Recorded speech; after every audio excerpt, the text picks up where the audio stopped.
Hello বাচ্চা কাচ্চারা, আসসালামু আলাইকুম এভরিওয়ান। হোপফুলি আল্লাহ রহমতে প্রত্যেকে খুবই খুবই ভালো আছে। আজকে ক্লাসে সবাইকে ওয়েলকাম জানাচ্ছি। আজকে আমরা রসায়নের প্রথম ক্লাসে চলে এসেছি। প্রথম ক্লাস 1 নাম্বার ক্লাস, অধ্যায় 1 রসায়নের ধারণা নিয়ে আমরা পড়াশোনা করব।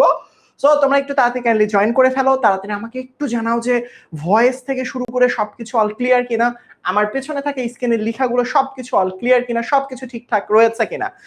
প্রথমে একজন কমেন্ট বললো যে ভাইয়া এই ক্লাসগুলোতে কি আমরা বেসিক থেকে পড়বো? দেখো, এখন যেহেতু সময়টা অনেক কম, যতটুকু বেসিক পড়ালে তুমি তোমার বোর্ড পরীক্ষায় শতভাগ উত্তর করতে পারবা, ঠিক ততটুকু বেসিক আমরা পড়াবো। এতটুকু আমাদের মাথার মধ্যে রয়েছে, আমরা অবশ্যই বেসিক পড়াবো। বাট যেগুলো গুরুত্বপূর্ণ না, সময় কম, এখন হাতে তোমরা জানো 4 থেকে 4.5 মাস বা 5 মাস সর্বোচ্চ সময় আছে।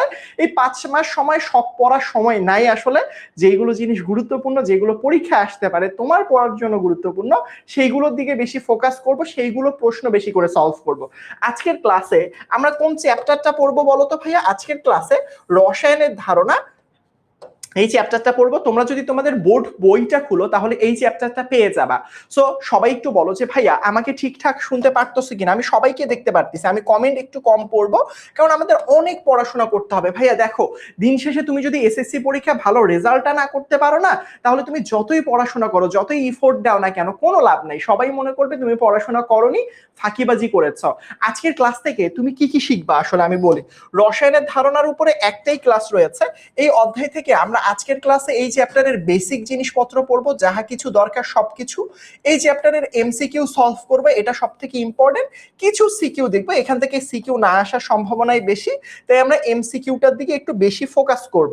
ভাইয়া এই চ্যাপ্টার থেকে কতগুলো আজকে এমসিকিউ সলভ করতে পারে আমি বলি। কমপক্ষে আমরা আজকের এই চ্যাপ্টার থেকে 30টা এমসিকিউ সলভ করব। এই চ্যাপ্টারটা থেকে তো বোর্ড পরীক্ষা এমসিকিউ আসবেই, 2টা হোক 3টা হোক 1টা হোক, আসবে মানে নিশ্চিত আসবে। তো সেই এমসিকিউটা যাতে কোনোভাবে ভুল না হয়, শেষ সময় এসে স্টুডেন্টরা বলে, পরীক্ষা দিয়ে এসে তোমাদের বড় ভাইয়া আপুরা কি বলে জানো, এমসিকিউতে পাস কত ভাইয়া। কি ভয়াবহ একটা অবস্থা না বলো? এমসিকিউতে পাস কত, এটা মানে কি? ও পরীক্ষাটা ভালো দিতে পারে নাই, এমসিকিউতে ভালো করতে পারে নাই। সুতরাং এমসিকিউতে গুরুত্ব দাও। এমন করো না যে এই চ্যাপ্টারটা পড়ি নাই। হ্যাঁ, এমনটা হতে পারে এই চ্যাপ্টারটা তুমি আগে কখনো পড়োনি, অল্প একটু পড়ার আছে, অথবা অনেকখানি পড়া রয়েছে। সবার জন্য আসলে সমানভাবে গুরুত্বপূর্ণ আজকের এই ক্লাসটা। অনেকেই দেখতে পারতেছি। আমি আমার পরিচয়টা একটু দেই। আমি হচ্ছে একটা খুবই সাধারণ মানুষ, আমার নাম হচ্ছে ফারদিন। আপাতত এতটুকু জানো, বাকিটুকু ক্লাস শেষ পর্যন্ত যারা থাকবা তারা জানতে পারবা। আমার নাম হচ্ছে ফারদিন ইহসান, আমি তোমাদেরকে কেমিস্ট্রি পড়াই। আপাতত এতটুকু, এর থেকে বেশি আসলে তোমাদের জানার প্রয়োজন নাই। জানা প্রয়োজন এই চ্যাপ্টারটা পড়তে কি কি লাগবে, অথবা কোন কোন জিনিসগুলো পড়লে তুমি তোমার পরীক্ষা ভালো করতে পারবে ইনশাআল্লাহ। ফুল সিলেবাস শেষ হয়নি, সিলেবাস বানানটা আগে ঠিক করো বাবা। সিলেবাস বানান ঠিক না করলে সিলেবাস শেষ হবে কেমনে? আগে সিলেবাস বানান ঠিক করো, বুঝছো? আব্দুল্লাহ আল ফাহাদ, আলহামদুলিল্লাহ রাহুল, ভালো আছি। ওল্ড স্টুডেন্ট ইয়াসিন আহমেদ, আচ্ছা ঠিক আছে। আচ্ছা আমরা কি, আচ্ছা তোমরা একটা সত্যি কথা বলো, তোমরা তোমরা এ ফারদিন ফারদন না, কি যে একটা অবস্থা, কি নাম টাম দিয়েছ। দেখো, আমরা আজকে ক্লাসের মধ্যে অনেকগুলো এমসিকিউ সলভ করবো। এরকম অনেকগুলো এমসিকিউ তোমাদের জন্য আমি নিয়ে এসেছি। এই এমসিকিউ গুলো আজকের ক্লাসে সলভ করবো। এই চ্যাপ্টার থেকে কোন কোন শর্ট প্রশ্ন আসতে পারে, কোন কোন অসংখ্য এমসিকিউ আজকের ক্লাসে সলভ করবো, বোর্ডে আসে এমসিকিউ সলভ করবো। সুতরাং এই এমসিকিউ গুলো তুমি যদি আজকে আমার সাথে পড়ো, বিশ্বাস করো এই চ্যাপ্টারটা আর জীবনে ধরাও লাগবে না। হ্যাঁ, রিভাইজ তো করবা, বাট জিনিসটা একদম ক্লিয়ার হয়ে যাবে প্রথম থেকে শেষ পর্যন্ত দেখলে। সো চলো আমরা আজকের ক্লাসের পড়াশোনাগুলো শুরু করে দেই ইনশাআল্লাহ, কেমন? সো চলো, আমি তোমাদেরকে একটু জাস্ট বলতে চাই, বোর্ড বই পড়ার কোনো বিকল্প নাই। তোমাদের কাদের কাদের সামনে বোর্ড বই আছে বলো? আমিও তোমাদের সাথে বোর্ড বই নিয়ে এসেছি। দেখো, এটা হচ্ছে তোমাদের প্রথম অধ্যায়। দেখো তো প্রথম অধ্যায় তোমাদের বোর্ড বইটা কার কার খোলা আছে বলো তো ভাইয়া, একটু বলো দেখি। বোর্ড বইটা কার কার খোলা আছে? বোর্ড বইয়ের কত নাম্বার পেজ, কোথায় থেকে পড়ানো শুরু করব, সবকিছু আমি তোমাদেরকে দেখিয়ে দিচ্ছি। এই যে দেখো তো, এই ছবিটা পাও কিনা, এই ছবিটা পাও কিনা একটু দেখো তো ভাইয়া। দেখো বোর্ড বইয়ের এই যে চ্যাপ্টারটা, এই যে দেখো রসায়নের ধারণা প্রথম চ্যাপ্টার, কারা কারা খুঁজে পেয়েছো বলো? এই চ্যাপ্টারটা আজকে আমরা পড়া শুরু করবো ইনশাআল্লাহ। কে কে পেয়েছো? না নোট করতে হবে না, মনোযোগ দিয়ে আমার ক্লাস করো। আরেকটা জিনিস সেটা হচ্ছে যে কোথায় নোট করতে হবে, খাতা কলম রাইখো, আমি বলবো যখন ততটুকু নোট করো, এছাড়া এই চ্যাপ্টারটা তেমন একটা নোট করার মতো নাই, বই দাগাবা। সো এই চ্যাপ্টারটা কারা কারা খুঁজে পেয়েছো কমেন্টে একটু জানাও তো। আমি চাই সবাই একসাথে মিলে আমরা পড়া শুরু করব। প্রথম অধ্যায় দেখো তোমাদের বোর্ড বইয়ের প্রথম পেজে এইটা রসায়নের ধারণা দ্য কনসেপ্ট অফ কেমিস্ট্রি, এরকম কিছু জিনিসপত্র দিয়ে এরকম একটা ছবি দেয়া রয়েছে। কারা কারা পেয়েছো বলো, পেয়েছো সবাই? আচ্ছা, হোপফুলি পেয়েছো। আমি কিন্তু বইয়ের প্রত্যেকটা পেজ বলে দেই, যেই প্যারাগুলো পড়াচ্ছি সবকিছু বলবো। তারপরের পেজে গেলে বেসিক্যালি আমাদের পড়া শুরু আসলে রসায়নের পরিচিতি থেকে। এই যে চ্যাপ্টার তোমার হচ্ছে এই যে দেখো এখানের মধ্যে পেজ নাম্বার 3, এখান থেকে পড়াশোনা শুরু। মানে আমি প্রত্যেকটা জিনিস দেখিয়ে দিব, যাহা কিছু গুরুত্বপূর্ণ সবকিছু আমি তোমাদেরকে দাগিয়ে দিব। তো এখানে কি এত কিছু পড়বে, এগুলো তোমাদের দায়িত্ব, কোথায় থেকে কতটুকু পড়বো না পড়বো এইগুলো বলবো। তার আগে বলে দেই এই চ্যাপ্টারের কোন কোন পার্টগুলো তোমাদের পরীক্ষার জন্য ইম্পর্টেন্ট। এই চ্যাপ্টারে অনেকগুলো টপিক রয়েছে, রসায়নের পরিচিতি, রসায়নের পরিধি, বিজ্ঞানের সম্পর্ক, রসায়নের পাঠের গুরুত্ব, রসায়নের অনুসন্ধান, রসায়ন পরীক্ষাগারে ব্যবহার, পরীক্ষাগারে বিভিন্ন দ্রব্য সতর্কতা, এরকম বিভিন্ন টপিক আছে। বাট আমি তোমাদেরকে বলি ভাইয়া, প্রথম যে চ্যাপ্টারটা, এই চ্যাপ্টারটা এমসিকিউ এর জন্য বেশি গুরুত্বপূর্ণ। সিকিউ এর জন্য কি পড়বো না, উত্তর হচ্ছে তুমি একটু রিডিং পড়তে পারো। খুব বেশি যদি তোমার প্যারায় না পড়ো পরীক্ষার হলে যে ভাইয়া সিকিউ উত্তর করতে পারতেছি না, এই চ্যাপ্টারের একটা সিকিউ চলে এসেছে, সেই ক্ষেত্রে উত্তর করতে পারো।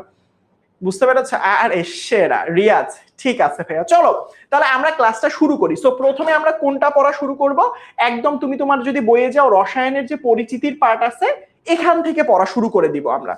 এই জায়গা থেকে কোন লাইনগুলো গুরুত্বপূর্ণ সেইগুলো আমি তোমাকে দাগিয়ে দিব। বাট তার আগে তোমাকে অবশ্যই আমার কথাগুলো শুনতে হবে। দেখো এখানে অনেক কিছু লেখা আছে, অনেক কিছু লেখা আছে, এটা তোমার বোর্ড বই। হ্যাঁ, এই বোর্ড বইয়ের মধ্যে অনেক কিছু লেখা আছে, বাট এত কিছু তোমার জন্য ইম্পর্টেন্ট না। তোমার এই জিনিসটা লাগবে, সব থেকে ইম্পর্টেন্ট, সব থেকে ইম্পর্টেন্ট। এই যে দেখো খুবই ইম্পর্টেন্ট, বইয়ে দেখো তো খুঁজে পাইছো কিনা প্রথম লাইনে, এ পর্যন্ত পাওয়া তথ্য নয় যে প্রথম ব্যবহৃত ধাতু হচ্ছে সোনা। দেখো আমি স্লাইডে পড়াবো, বাট এই বইয়ে দাগাই দেই, কারণ প্রত্যেকের বইয়ে সবাই যাতে এই লাইনটা করে বোল্ড করে দাগিয়ে নাও। যার কারণে এটা যেহেতু একটা থিওরিটিক্যাল চ্যাপ্টার, আমি তো স্লাইডের মধ্যে এগুলো সব লিখাই আছে বাবা, এগুলো সব স্লাইডের মধ্যে লেখা আছে, সব স্লাইডের মধ্যে লেখা আছে। বাট বইয়ে দাগানোর ক্ষেত্রে তোমরা প্যারা খাও, যার কারণে আমি তোমাদের জন্য বইটাও নিয়ে এসেছি। সো প্রথম যে লাইনটা, এই যে দেখো প্রথম 3 নাম্বার পেজে, 3 নাম্বার পেজে 2 নাম্বার প্যারাতে দেখো তো এটা পাইছো কিনা, এ পর্যন্ত এটা সবাই দাগিয়ে নিয়েছো কিনা বলো, সবাই দাগিয়ে নিয়েছো? এ পর্যন্ত তথ্য অনুযায়ী প্রথম ব্যবহৃত ধাতু হচ্ছে সোনা, অথবা হচ্ছে তুমি গোল্ড বলতে পারো। হ্যাঁ, সোনাকে আসলে কি বলা হয় বলো তো? এইউ, বইয়ের এপাশে লিখে রাখতে পারো, অরাম, এইউ লিখেছো সবাই বলো, সবাই সবার বইয়ের সাইডে লিখেছো? লিখেছো ভাইয়া বলো তো? তোমাদের বইয়ে দেয়া কপার, আচ্ছা এইটা হচ্ছে লাস্ট এডিশনের বইয়ে, যদি তোমাদের কপার দেয়া থাকে তাহলে তুমি কপার লেখো। তোমার লাস্ট এডিশন তোমার বইয়ের মধ্যে যদি তোমার এডিশনে, হ্যাঁ এটা নিয়ে একটু কনফিউশন, বাট এই যে দেখো এখানে যেমন আগের এডিশনে লেখা ছিল অরাম, এখন যদি তোমার লাস্ট এডিশনে কপার লেখা থাকে এটাকে কপার হিসেবে, মানে তোমার এডিশনের বইয়ে যেটা লেখা আছে সেটাই লিখবা। বুঝতে পেরেছো? কপারকে কি বলবো বলো তো? কপারকে আসলে তামা বলা হয়। কপারকে কি বলা হয়? কপারকে তামা বলা হয়। এটা লাস্ট এডিশনে চেঞ্জ করে ফেলেছে, আগের এডিশন গুলোতে কি ছিল? অরাম ছিল অথবা গোল্ড ছিল, এর পরবর্তীতে কপার অথবা তামা আসলে এটাকে বলা হয়। এটা মনে থাকবে, এটা পরীক্ষার জন্য খুবই ইম্পর্টেন্ট একটা এমসিকিউ। এই এমসিকিউটা তোমাদের বইয়ের মধ্যে দাগায় রাখবা। আর একটা খুবই খুবই খুবই গুরুত্বপূর্ণ এমসিকিউ আছে, সেটা হচ্ছে তোমাদের বইয়ের মধ্যে সবাই দাগায় রাখবা, খ্রিস্টপূর্ব 3500 অব্দের দিকে কপার এবং টিন ধাতু গলিয়ে তরলে পরিণত করে এই দুইটা তরলকে একত্রে মিশিয়ে মিশ্রণকে ঠান্ডা করে সংকর ধাতুতে পরিণত করা হয়, এর নাম হচ্ছে ব্রোঞ্জ। এটা আমি তোমাদেরকে বুঝাই দিচ্ছি, জাস্ট লাইনটা দাগায় রাখো, লাইনটা দাগায় রাখো ভাইয়া, এখান থেকে এই পর্যন্ত। এরপরে আমি এক্সপ্লেইন করতেছি আমার স্লাইডের মধ্যে, কেমন? এখান থেকে এই পর্যন্ত একটু দাগায় রাখো, এই লাইনগুলো একটু বইয়ের মধ্যে দাগাও। আমি স্লাইড না দেখিয়ে বই দেখাচ্ছি, কারণ একটাই, তোমরা বই যাতে আসলে তোমরা বইয়ের মধ্যে খুঁজে পাও যে কোন লাইনটা আসলে ভাইয়া পড়াচ্ছে। বুঝতে পেরেছো? শুনো, তোমাদের এই চ্যাপ্টারের মধ্যে, প্রথম চ্যাপ্টারের মধ্যে সব থেকে গুরুত্বপূর্ণ এমসিকিউ কোনটা জানো? সব থেকে গুরুত্বপূর্ণ, আমি যদি স্টার দিয়ে দেই, একদম স্টার শেষ হয়ে যাবে, কিন্তু এই টপিকের মাহাত্ম্য গুরুত্ব শেষ হবে না যে কত হাজারবার আসলে এই টপিকটা থেকে প্রশ্ন এসেছে। দেখো ভাইয়া মনে রাখবা, ধরো তুমি নতুন কোনো কিছু একটা বানাতে চাও, কিছু একটা জিনিস যেটা খুবই মজবুত হবে, বাট তুমি নতুন করে বানাইতে চাও। তো দেখো, এই যে নতুন কিছু বানাতে চাও, কি বানাতে চাও, যে কোনো কিছু বানাইতে চাইতে পারো। তো ধরো তুমি কোনো একটা নতুন ধাতু বানাইতে চাও, যে ভাইয়া দুইটা আলাদা আলাদা জিনিস এ এবং বি একসাথে মিশিয়ে এ বি নামক একটা জিনিস আমি তৈরি করতে চাই। বুঝতে পারছি? এ এবং বি দুইটা একসাথে মিশে এ বি তৈরি করতে চাই। সেম একইভাবে ধাতু, ধাতুর সাথে যদি কখনো ধাতু মিশানো হয়, মিশিয়ে নতুন কিছু তৈরি করা হয়, ওই নতুন যে জিনিস, সেই জিনিসটার নাম হচ্ছে সংকর ধাতু। কি ধাতু? সংকর ধাতু। তাহলে পরীক্ষার মধ্যে প্রায় সময় আসতে পারে সংকর ধাতু কাকে বলে। একটা ধাতুর সাথে অন্য আরেকটা ধাতু মিশিয়ে নতুন যেই ধাতুটা বানানো হয়, সেই ধাতুটার নাম হচ্ছে সংকর ধাতু। একটা ধাতুর সাথে আরেকটা ধাতু মিশিয়ে নতুন যে ধাতুটা তৈরি করা হয় ওর নাম সংকর ধাতু। তো দেখা গেছে প্রায় ৩৫০০ বছর আগে, তোমার বইয়ে একটু আগে দাগাই দিছি, কত বছর আগে? ৩৫০০ বছর আগে। এটা ইম্পর্টেন্ট কিন্তু। এই যে দেখো, তামা এবং টিন এই দুইটা মিশানো হয়েছে। তামাকে কি বলা হয়? কপার বলা হয়। তাহলে তামার সংকেতটা কি ভাইয়া? তামার সংকেত হচ্ছে বাংলা দিয়ে তামা, সংকেত হচ্ছে সিইউ মানে কপার। আর একটা কি টিন, টিনকে কিভাবে প্রকাশ করা হয়? এস এবং এন। এস এন মানে কি? এস এন মানে হচ্ছে টিন। তাহলে এই কপার এবং টিনকে যদি তুমি একসাথে মিশাও, তাহলে তুমি একটা সংকর ধাতু পাবা। তো সেই ধাতুটার নাম আসলে আসলে আমরা ধরো হচ্ছে ইউজুয়ালি একটা নাম বলা হয়েছে যে এটার নাম আসলে ব্রোঞ্জ। কি নাম বলো তো ভাইয়া? এটার নাম হচ্ছে ব্রোঞ্জ। কি নাম? এটার নাম হচ্ছে ব্রোঞ্জ। তার মানে আমরা এখান থেকে একটা বিষয় বুঝতে পারলাম, আমাদের কপার ধাতু এবং টিন ধাতু, এই দুইটা ধাতু মিশাইলে নতুন একটা ধাতু পাওয়া যায়, যে ধাতুটার নাম হচ্ছে ব্রোঞ্জ। মানে এই দুইটার মিশ্রণ। তাহলে পরীক্ষায় প্রায় সময় চলে আসবে নিচের কোনটার মিশ্রণের ফলে ব্রোঞ্জ পাওয়া যায়। তাহলে ব্রোঞ্জ আসলে কি ধরনের ধাতু? কয়েকটা এমসিকিউ। নাম্বার 1, ব্রোঞ্জ আসলে কি? এটা একটা সংকর ধাতু। তাহলে এই যে ব্রোঞ্জ যে একটা সংকর ধাতু, এটা কিসের সমন্বয়ে গঠিত? কপার এবং টিনের সমন্বয়ে গঠিত। এভাবে আসতে পারে কপারের সাথে কোন ধাতুটা মিশালে ব্রোঞ্জ পাওয়া যায়, কপারের সাথে টিন মেশালে ব্রোঞ্জ পাওয়া যায়। তো এই টাইপের এমসিকিউ অসংখ্যবার এসেছে। তুমি তোমার বোর্ড বইয়ের কোথায় পাবা? এই সবাই সবার বোর্ড বইয়ে এই লাইনটা দাগাইছো তো? এই সালটাও একটু ইম্পর্টেন্ট ভাইয়া। এই যে দেখো, খ্রিস্টপূর্ব ৩৫০০ অব্দের দিকে কপার এবং টিন এই ধাতুকে গলিয়ে তরলে পরিণত করা হইতো। এই তরলকে আসলে একসাথে মিশিয়ে অথবা মিশ্রণটাকে ঠান্ডা করে সংকর ধাতুতে পরিণত করা হয়। এই ধাতুর নাম হচ্ছে ব্রোঞ্জ। মনে থাকবে? মনে থাকবে কার কার? একটা ছিল কি? একটা ছিল হচ্ছে প্রথম ব্যবহৃত ধাতু হচ্ছে কপার, আর একটা হচ্ছে কি কপার আর টিন মিলিয়ে একসাথে ব্রোঞ্জ তৈরি করে। একবার বোর্ড পরীক্ষায় একটা প্রশ্ন আসছিল তোমাদের বোর্ড বইয়ে, ব্রোঞ্জের আবিষ্কার মানব সভ্যতাকে অনেক দূর এগিয়ে নিয়ে যায়। এটা আসলে পরীক্ষার জন্য ইম্পর্টেন্ট। এগুলো কিন্তু প্রত্যেকটা তোমাদের বোর্ড বইয়ের ভাই। আমি কেন বারবার বলতেছি বোর্ড বই বের করে দাগায় দিচ্ছি? বোর্ড বই পড়াটার গুরুত্ব অপরিসীম, যাতে তোমরা ডিটাচড না হও, যাতে মনে হয় ফারদিন ভাইয়া যা পড়াচ্ছে সব বই থেকে পড়াচ্ছে, সবকিছু আমি দাগিয়েও দিচ্ছি। বুঝতে পেরেছো? তাহলে কোন জিনিসটার আবিষ্কার মানুষকে অনেক দূরে এগিয়ে নিয়ে যায়? দেখো, ব্রোঞ্জ। ব্রোঞ্জের আবিষ্কার মানব সভ্যতাকে আসলে অনেক দূর এগিয়ে নিয়ে যায়। পারবো? এখান থেকে প্রশ্ন আসলে কিভাবে পারবো, কেমন করে পারবো, এটা একটু আমি তোমাদেরকে একটু দেখাতে চাই। আসো চলো দেখি। প্রথম, আমি অনেকগুলো এমসিকিউ নিয়ে এসেছি তোমাদের ক্লাসের জন্য, যাতে করে তোমাদের প্র্যাকটিস হয়। বলো দেখি, এ পর্যন্ত পাওয়া তথ্য অনুযায়ী প্রথম ব্যবহৃত ধাতু কোনটা? একটু আগে আসলে হচ্ছে গিয়ে তোমার আমরা করছিলাম। বলো তো দেখি। দেখি এটার উত্তর আসলে পোলের মধ্যে কতজন দিতে পারে। সাবাস, যার বইয়ে দাগানো আছে তা তো হইলই, কোনো সমস্যা নেই। যাদের বইয়ে দাগানো নাই তারা আসলে দাগিয়ে নাও। তাড়াতাড়ি করো, তাড়াতাড়ি করো, এমসিকিউ এর উত্তর দিয়ে দাও তাড়াতাড়ি। তোমাদেরকে পোল দিয়ে দিছি ভাইয়া।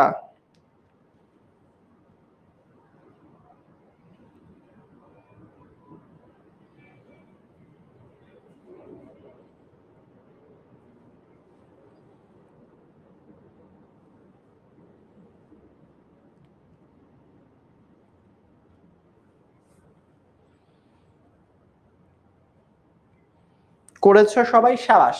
87, 92, 88। আচ্ছা ঠিক আছে। সাবাস, 88%। আমি আশা করছিলাম আরো বেশি দিবা। যাই হোক, কপার। বুঝছো, আগের এডিশনে গোল্ড দেয়া ছিল, এখন গোল্ড হবে না, এখন হবে কপার। কপারকে আমরা বাংলা দিয়ে কি বলতে পারি? তামা। এটা একটু মনে রাখবো। আসো এবার, এটা গোল্ড হবে না, কারণ কি? এটা নতুন বই এডিশন অনুসারে এটা হচ্ছে কপার, এটা মনে রাখবা। কপার এবং টিন, তাড়াতাড়ি প্রশ্নের উত্তর দাও। কপার এবং টিন গলিয়ে কোন সংকর ধাতু তৈরি করা হয় বলো দেখি। কপারের সংকেত তোমরা নিশ্চয়ই জানো, Cu। টিন হচ্ছে Sn। এগুলো মনে রাখবা সবকিছু। বলো দেখি, এই দুইটা গলিয়ে কোনটা তৈরি করা হয়েছে বলো। তাড়াতাড়ি প্রশ্নের উত্তর দিতে হবে। সাবাস, সবাই উত্তর দিচ্ছ। এটার উত্তর হচ্ছে ব্রোঞ্জ।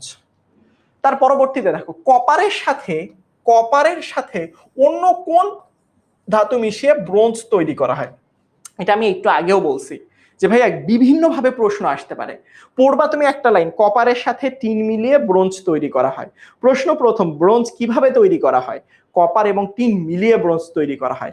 আবারও বলতে পারে, ব্রোঞ্জ তৈরি করতে কোন দুইটা ধাতুর দরকার? কপার এবং টিন ধাতুর দরকার। আবারও বলতে পারে, টিনের সাথে কোন ধাতুটা মিশাবা যাতে ব্রোঞ্জ পাবা? রাইট, কপারের সাথে কি থাকবে বলো তো? টিন। টিনের সংকেত কি? টিনের সংকেত হচ্ছে Sn। Sn মানে কি? Sn মানে হচ্ছে টিন। আচ্ছা, তার পরবর্তীতে দেখো, কোন আবিষ্কার মানব সভ্যতাকে অনেক দূর এগিয়ে নিয়ে যায় বলো দেখি। কোন আবিষ্কারটা মানব সভ্যতাকে অনেক দূর এগিয়ে নিয়ে গেছে? এটা আমি একটু আগে বলছিলাম না, সরাসরি বইয়ের মধ্যে সব লাইন দাগানোর দরকার নাই। এই যে আমি এটা একটু আগেও তোমাদেরকে দাগাই দিছি, এই যে দেখো, ব্রোঞ্জ এর আবিষ্কার মানব সভ্যতাকে অনেক দূর এগিয়ে নিয়ে যায়। এই লাইন থেকে একটা প্রশ্ন।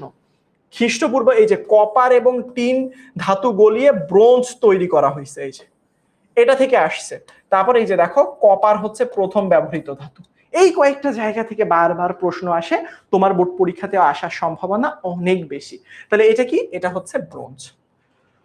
তারপর বলো, কত খ্রিস্টপূর্বে ব্রোঞ্জ আবিষ্কার হয়? এটা একদম প্রথম লাইনেই আছে। কততে বলো তো ভাইয়া? একটু আগে দেখাইছে, এই যে দেখো, এই যে তোমার বইয়ের মধ্যে সরাসরি দেয়া, এই যে দেখো, তোমার বইয়ের মধ্যে দেখো সরাসরি দেয়া রয়েছে 3500। এই সময়টার আগে আসলে মানে টিন ধাতু এবং ব্রোঞ্জ, কপার, এই দুইটা মিশিয়ে আসলে ব্রোঞ্জ তৈরি করা হয়েছে। তাহলে এটা কি হবে? 3500। Right, right. এই যে আমি যেটা বললাম, এই যে দেখো 3500 খ্রিস্টপূর্ব, সরাসরি দিয়ে দিছে। আচ্ছা, আরো কি কোনো এমসিকিউ আছে? আমরা একটু দেখি। আচ্ছা, এবার তোমাদের পরীক্ষায় মাঝে মাঝে ক নাম্বার প্রশ্ন আসে না? বলে না যে এটা কাকে বলে, অথবা সংজ্ঞা আসে, অথবা এসকিউ তোমরা যেটা বলো, শর্ট শর্ট কোশ্চেন বলো, মানে খ নাম্বার প্রশ্নে যেটা আসে আসলে। খ নাম্বার প্রশ্ন একটা দেখো ভাইয়া, এখানে প্রশ্ন করেছে যে ব্রোঞ্জ একটি সংকর ধাতু ব্যাখ্যা করো। কারা কারা পারবা? ইয়েস দাও। এই শর্ট প্রশ্নটা কারা কারা পারবা বলো? এতক্ষণ আমি পড়িয়েছি, ব্রোঞ্জ একটি সংকর ধাতু। সংকর ধাতু কাকে বলে এটাকে আগে তোমাকে অ্যানালাইসিস করতে হবে। সংকর ধাতু কি? একাধিক ধাতু মিশিয়ে নতুন যে ধাতুটা তৈরি করা হয়, সেই ধাতুটার নাম হচ্ছে সংকর ধাতু।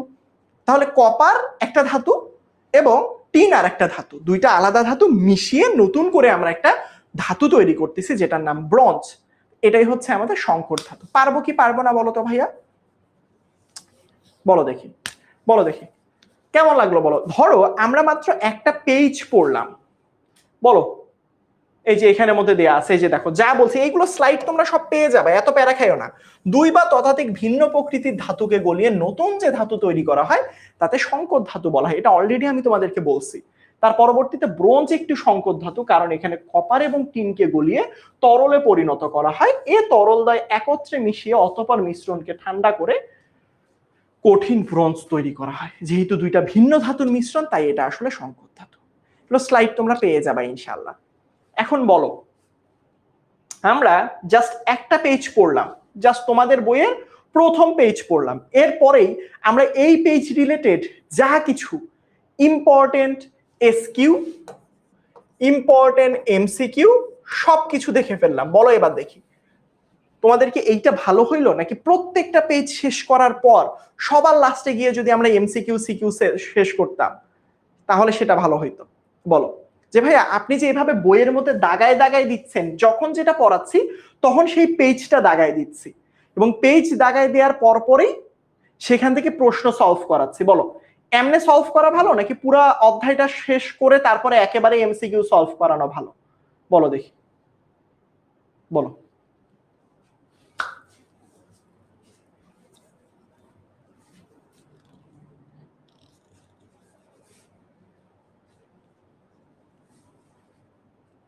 একজন বলছে ইউসুফ আলু ভাইয়া কতদিন লাগবে শেষ করতে? শেষ তো আমরা আজকেও করে দিতে পারবো, তোমার তো শেষ হবে না, শেষ তোমাকে করতে হবে, আমরা তাড়াতাড়ি শেষ করে দিতে পারবো। ঠিক আছে, সো চলো আমরা এবার নেক্সট পার্টটা পড়বো। নেক্সট পার্ট মানে কি? নেক্সট পার্ট মানে হচ্ছে আমরা এখন পড়া শুরু করব। এই যে দেখো তোমাদের বইয়ের নিচের পার্ট থেকে, এই যে দেখো প্রাচীনকাল থেকে দার্শনিক পদার্থের গঠন নিয়ে অনেক চিন্তা ভাবনা করেন, পদার্থ ভাঙতে ভাঙতে এমন পর্যায়ে পৌঁছে গেছি আর ভাঙা সম্ভব না। হ্যাঁ, খ্রিস্টপূর্ব 380 সালের দিকে ডেমোক্রিটাস বলছিল পরমাণু অ্যাটম নিয়ে গঠিত। দেখো এটা পরের পেজ, 4 নাম্বার পেজ। দেখো এই যে দেখো কোন বিজ্ঞানী বলছিল? ডেমোক্রিটাস বলছিল। এই যে দেখো এক প্রকার ক্ষুদ্র ক্ষুদ্র কণা পাওয়া যাবে, তাকে আর ভাঙ্গা যাবে না, তিনি এটার নাম দেন অ্যাটম। এখানে জাস্ট একটু দাগায় রাখো, এটা আসলে খুব বেশি যে পরীক্ষার মধ্যে আসে তা না, বইয়ের মধ্যে দাগায় রাখো। কি বলছিল দেখো দার্শনিক ডেমোক্রিটাস, আসলে এখান থেকে যে প্রশ্নটা আসে অ্যাটম, এই অ্যাটম মানে কি? অ্যাটম মানে হচ্ছে একটা পরমাণু। এই অ্যাটম নামকরণটা কে করছে আসলে, অথবা অ্যাটম বা পরমাণু সম্পর্কে সর্বপ্রথম কে আসলে ধারণা দিয়েছে? অ্যাটম মানে যে অবিভাজ্য একক, এটা সম্পর্কে কে ধারণা দিছে, এটা একটু মনে রাখবা। বিজ্ঞানী ডেমোক্রিটাস। কেমন? বাট এটা কাহিনী আছে, ধরো কেউ যখন একটা কোনো কিছু করে তার বিরোধিতা সব সময়ই হয়। ডেমোক্রিটাস যখন বলছিল যে পদার্থ সমূহ আসলে অ্যাটম অথবা পরমাণু দিয়ে গঠিত, তখন অনেকজন বলছে যে না না না না আপনি এটা বললেই হবে নাকি? তাহলে কি ওরা বলছে এসে যে ভাইয়া দেখো পদার্থ আসলে মাটি, আগুন, পানি, বাতাস মিলে তৈরি হয়। এটা কে দিছিল? এরিস্টটল এবং সাথে আরো কিছু বিজ্ঞানী ছিল। এটা আসলে থেকে খুব বেশি প্রশ্ন আসছে, উত্তর হচ্ছে না, তাও একটু দাগায় রাখতে পারো যে পদার্থ, এই যে দেখো তোমার বইয়ের ঠিক চিত্রগুলোর বিজ্ঞানী ছবিগুলোর উপরে পাবা পদার্থ আসলে এই 4টা জিনিস দিয়ে তৈরি, মাটি, আগুন, পানি, বাতাস, এটা দিয়ে তৈরি। তাহলে দুইটা জিনিস মনে রাখতে হবে। ডেমোক্রিটাস, এই যে দেখো অ্যাটম নামটা কে দিছিল? ডেমোক্রিটাস দিছিল। ডেমোক্রিটাস আসলে অ্যাটম বা অবিভাজ্য একক এইটা বলছিল, আর এটার বিরোধিতা করে আমাদের বিজ্ঞানী এরিস্টটল সাহেব বলছিল না পদার্থ মাটি, পানি, আগুন, বাতাস এই জিনিস দ্বারা গঠিত। এইগুলো একটু মনে রাখবো, এইগুলো এমসিকিউতে খুব কম সময় এসেছে, বাট তবুও একটু এক নজরে দেখে রাখবো। কেমন? তারপরে আসি, এখান থেকে বেশ কিছু এমসিকিউ পরীক্ষার জন্য বেশ গুরুত্বপূর্ণ, এইগুলো একটু পাবো, স্লাইড অ্যাপে পেয়ে যাবে ইনশাআল্লাহ। দেখো মধ্যযুগে আরবের আলকেমিস্টরা ধাতু থেকে সোনা তৈরি করার চেষ্টা করতেন এবং মানুষের আয়ু বাড়ানোর উপায় খুঁজতেন। এদের গবেষণা করার সময় বহু রাসায়নিক প্রক্রিয়া উদ্ভাবিত হয়। কি হয়? উদ্ভাবিত হয়। আচ্ছা, একটা জিনিস এখান থেকে খুবই গুরুত্বপূর্ণ, মধ্যযুগের যে বিজ্ঞানীরা ছিল, আচ্ছা এখনের বিজ্ঞানীদেরকে কি বলা হয় বলতো? এখনের বিজ্ঞানীদেরকে বলা হয় সায়েন্টিস্ট, রাইট? যারা বিজ্ঞান নিয়ে নাড়াচাড়া করে, বিভিন্ন জিনিস আবিষ্কার করে, কি বলা হয়? তাদেরকে বলা হয় সায়েন্টিস্ট। তো ওই মধ্যযুগের যে সময়টা চলতেছিল, ধরো 1000 সাল থেকে 1400, 1500, 1600, 1700, এই মধ্যযুগের যে সালটা, সেই সালে যে কেমিস্ট্রি নিয়ে যারা নাড়াচাড়া করতো তাদেরকে আসলে আলকেমিস্ট বলা হতো। এটা বইয়ের মধ্যে একটু নামায় রাখবে। বুঝতে পারছো আমার কথা? কি বলা হইতো? আলকেমিস্ট বলা হইতো। ওরা আসলে সোনা থেকে বিভিন্ন, মানে সবাই তো আসলে গবেষণা করার চেষ্টা করেছে সেই সময়, তো তারা চেষ্টা করেছে সোনা থেকে আসলে বিভিন্ন রকম জিনিসপত্র কনভার্ট করতে। এটা জাস্ট একটু মনে রাখবা। এটা ভাইয়া বইয়ের কোথায় পাবো? এই যে দেখো বিজ্ঞানীদের যে চেহারাটা দেখতেছো, বিজ্ঞানী চেহারার একটু নিচের দিকে দেখবা, এই যে দেখো, এই যে এখানের মধ্যে তোমরা পাবা, এই যে দেখো, এই যে মধ্যযুগে মুসলিম দার্শনিক, এই দুষ্টামি করে না, এই যে দেখো, এই যে দেখো চেষ্টা করছিল তাদের, এই যে কপার সোনা মহৌষধ তৈরি করতে চেষ্টা করছিল, এই যে দেখো রসায়ন চর্চা, এইগুলো দাগায় রাখবা। মধ্যযুগীয় আরবের রসায়ন চর্চাকে আলকেমি বলা হতো, আর গবেষকদেরকে বলা হতো আলকেমিস্ট। দেখো বইয়ের মধ্যে দেয়া আছে মাঝ বরাবর। বুঝতে পেরেছো?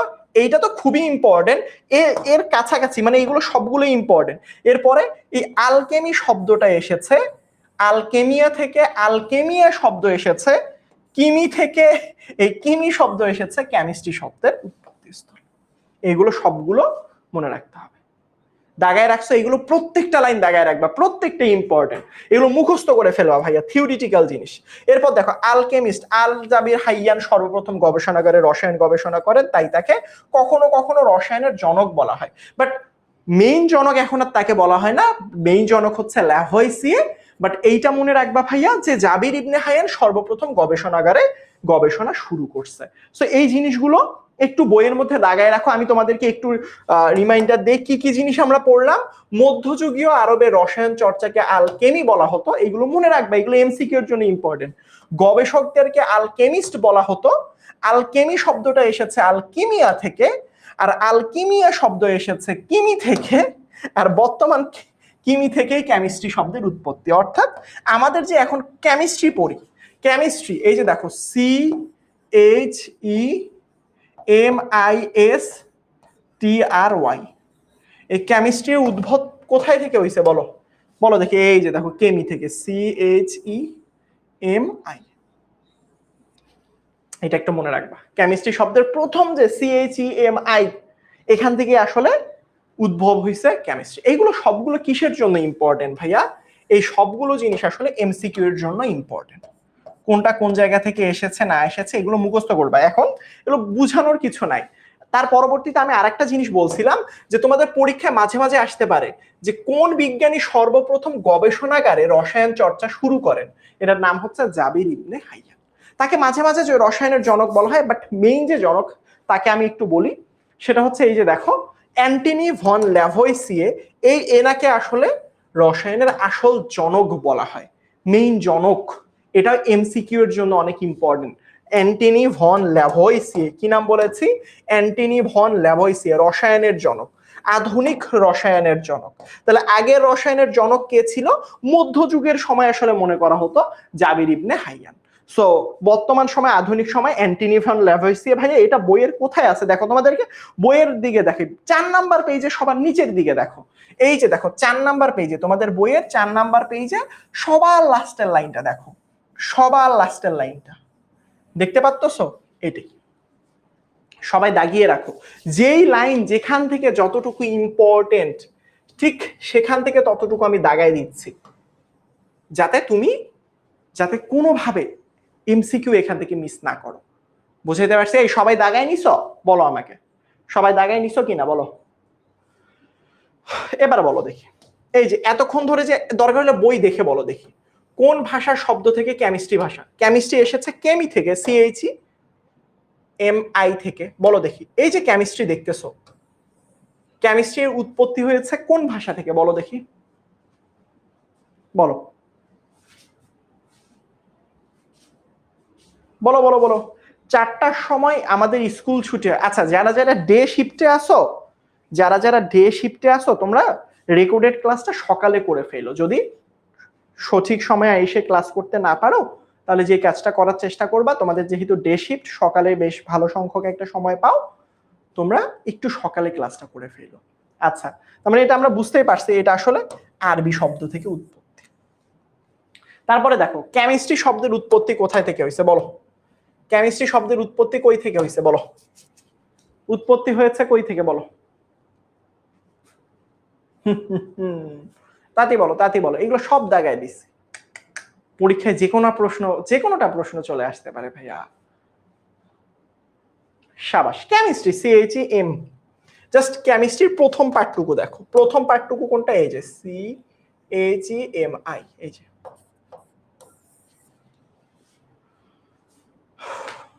সাবাস। তারপরে দেখো আধুনিক রসায়নের জনক। আধুনিক রসায়নের জনক কাকে বলা হয়? কে বলতে পারবা?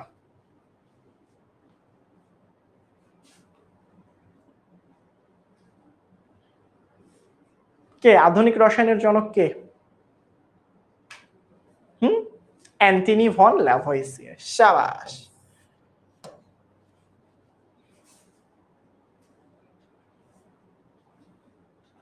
তারপরে দেখো মধ্যযুগীয় আরবের চর্চাকে কি বলা হয়? বলো দেখি, মধ্যযুগীয় আরবের চর্চাকে কি বলা হয় বলো। অনেকগুলো এমসিকিউ আমি আজকে প্র্যাকটিস করাবো, তোমরা উত্তর করবা।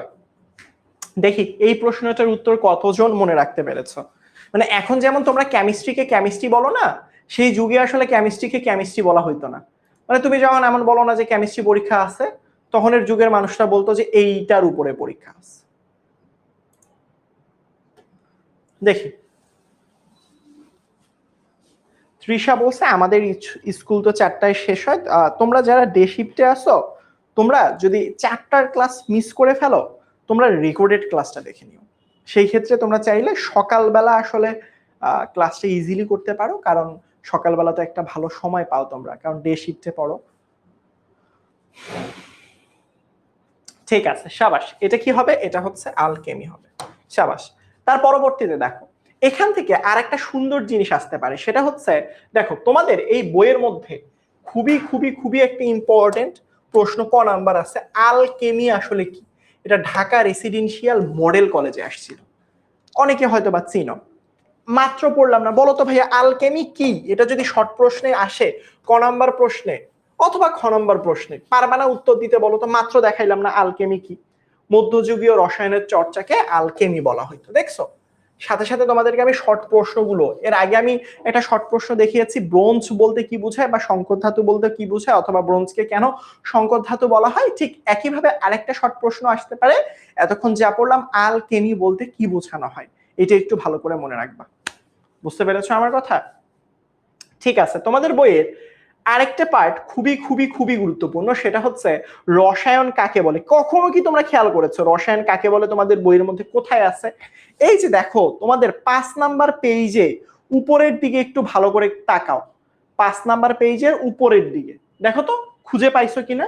তোমাদের বোর্ড বইয়ের কত নাম্বার পেজ বললাম ভাইয়া? 5 নাম্বার পেজ।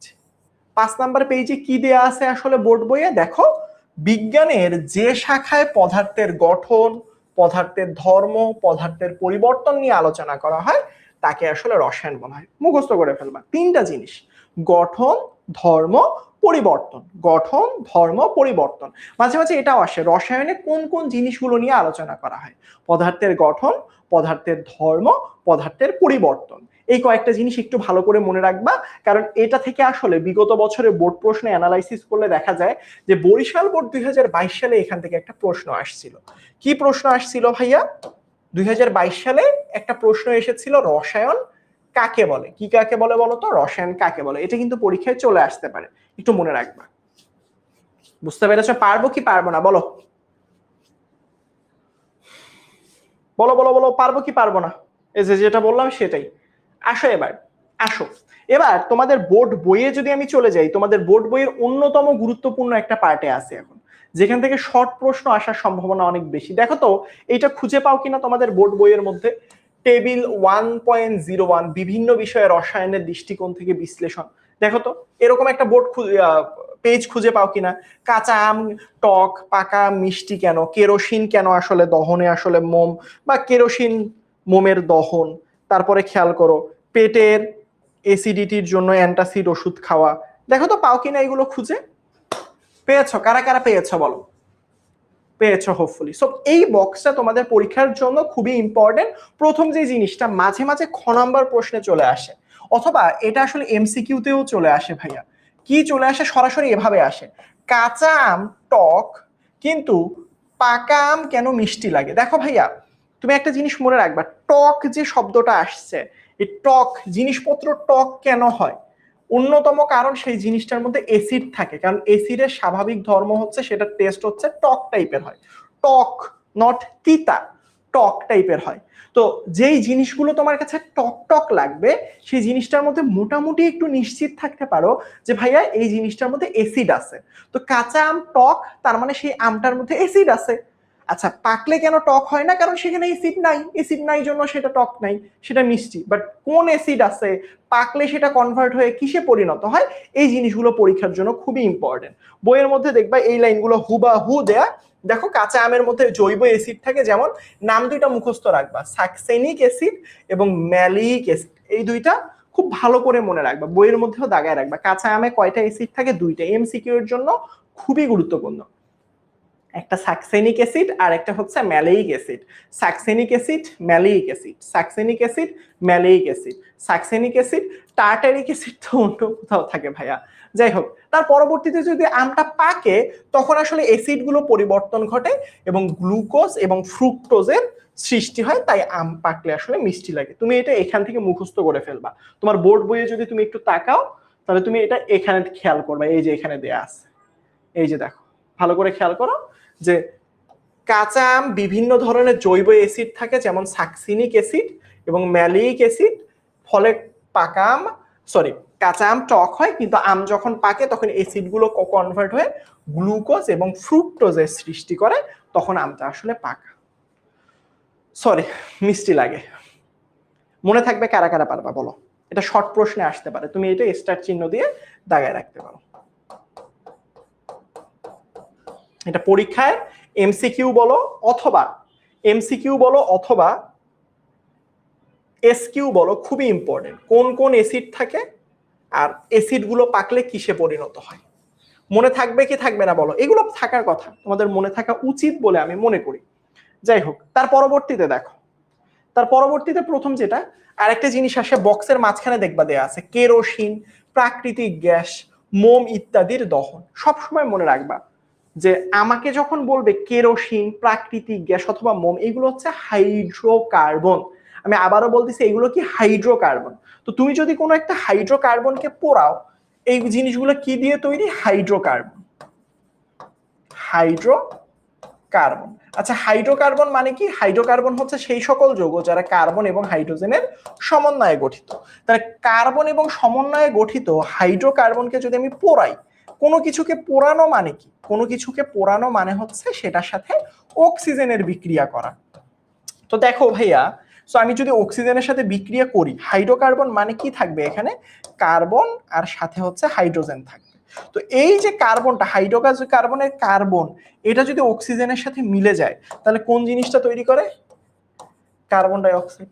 আবার দেখো, এই যে আমার হাইড্রোজেনটাকে দেখতেছো, হাইড্রোজেনটা যদি অক্সিজেনের সাথে বিক্রিয়া করে তাহলে কি তৈরি করে? আবার হচ্ছে এই পানি না, আসলে এটা জলীয় বাষ্প। কোনো কিছু পুড়ে গেলে তো আর পানি তৈরি হয় না, জলীয় বাষ্প আকারে আসলে ধোয়া ধোয়া আকারে উড়ে যায় জিনিসগুলো। বুঝতে পেরেছ? আর কি থাকে বলো তো? সাথে প্রচুর পরিমাণ তাপ শক্তি তৈরি হয়। এটা একটু মনে রাখবে, এটা এমসিকিউ এ প্রায় সময় চলে আসতে পারে। সুতরাং এই জিনিসটা এখানে লিখেছে দেখো, যে এদের যখন দহন ঘটে, এরা আসলে মূলত হাইড্রোকার্বন, এদের যখন দহন ঘটে অক্সিজেনের সাথে বিক্রিয়া হয় এবং কার্বন ডাই অক্সাইড, জলীয় বাষ্প, আলো আর তাপ শক্তি তৈরি হয়। পারবো কি পারবো না? এগুলো পারা উচিত বলে আমি মনে করি। পারবো? সবাই বলো, পারবো কি পারবো না বলো। তারপরে দেখো, পেটের অ্যাসিডিটির সমস্যা। কখনো কি দেখেছো যে সকালে খাওয়া দাওয়া করে যাওনি, তারপর পেটের মধ্যে অনেক কেমন জানি মনে হচ্ছে পেটের ভিতর থেকে কেউ কামড়াচ্ছে? এরকম ফিল কার কার হয়েছে? একটু হাত তুলো দেখি। যে ভাইয়া, হ্যাঁ এক্স্যাক্টলি, দহন বিক্রিয়া।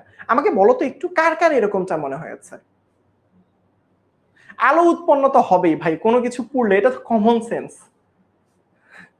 ঠিক আছে, হ্যাঁ আলো উৎপন্ন হবেই ভাইয়া, কারণ কোনো কিছু পুড়লে তো আসলে দহন মানে কি? পোড়া। পুড়লে তো আগুন তৈরি হবে, আলো তৈরি হবে। ঠিক আছে, আমাকে একটু বলো ভাইয়া। জান্নাত, গ্লুকোজের সংকেত কি? তুমি বলো দেখি। 10 পাস করে যাচ্ছ। হ্যাঁ, সব সাজেশন পাবা, পরে পাবা, আগে বেসিক কনসেপ্ট ক্লিয়ার করো। সাজেশনের আশায় থাইকো না, তাহলে রেজাল্ট ভালো করতে পারবা না।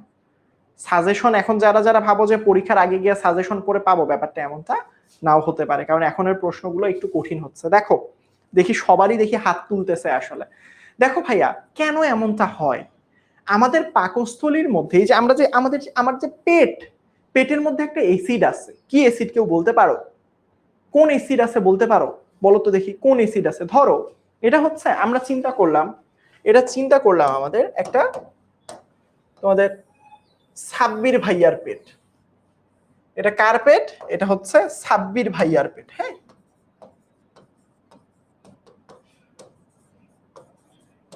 তোমাদের ফিজিক্স ভাইয়া সাব্বির ভাইয়ের পেট এটা। কারণ সাব্বির ভাই কি করছে? সকালে খায় নাই, বাসায় অনেক ঝগড়া করছে। সাব্বির ভাইয়া তার বউয়ের সাথে বাসায় হেভি ঝগড়া করছে, করার পর ঠিকঠাক মতো খাওয়া দাওয়া করে নাই। এখন পেটের মধ্যে তো একটা অ্যাসিড থাকে, সেই অ্যাসিডটার নাম কি জানো? সেই অ্যাসিডটা হচ্ছে হাইড্রোক্লোরিক অ্যাসিড। জানো এই অ্যাসিডটার নাম কি? এই অ্যাসিডটার নাম হাইড্রোক্লোরিক অ্যাসিড। তোমরা নিশ্চয়ই জানো। হাইড্রোক্লোরিক অ্যাসিডের কাজ কি? হাইড্রোক্লোরিক অ্যাসিডের কাজ হচ্ছে যে ভাইয়া, তুমি যখন খাওয়া দাওয়া করবা, তোমার খাবারটা যখন পেটের মধ্যে আসা শুরু করবে, এই যে পেটের মধ্যে যখন খাবার আসবে, সেই খাবারটাকে গলিয়ে ফেলবে। এই অ্যাসিডগুলো কি করে?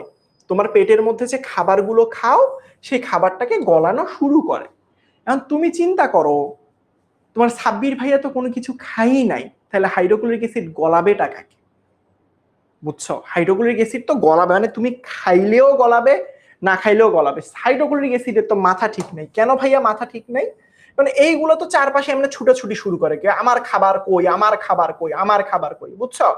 এরা চারপাশে কি করা শুরু করে, এমনে ছুটাছুটি শুরু করে, এমনে ছুটাছুটি শুরু করে, যে এখানে যায় একবার, এখানে যায় একবার, এখানে যায়, এমনে ছুটাছুটি শুরু করে, বলে যে আমার খাবার কই। ওই পাশে সাব্বির তো আসলে তার বউয়ের সাথে মারামারি ফাটাফাটি করে এসে কোনো খাওয়া দাওয়াই করে নাই আসলে, বুঝছো?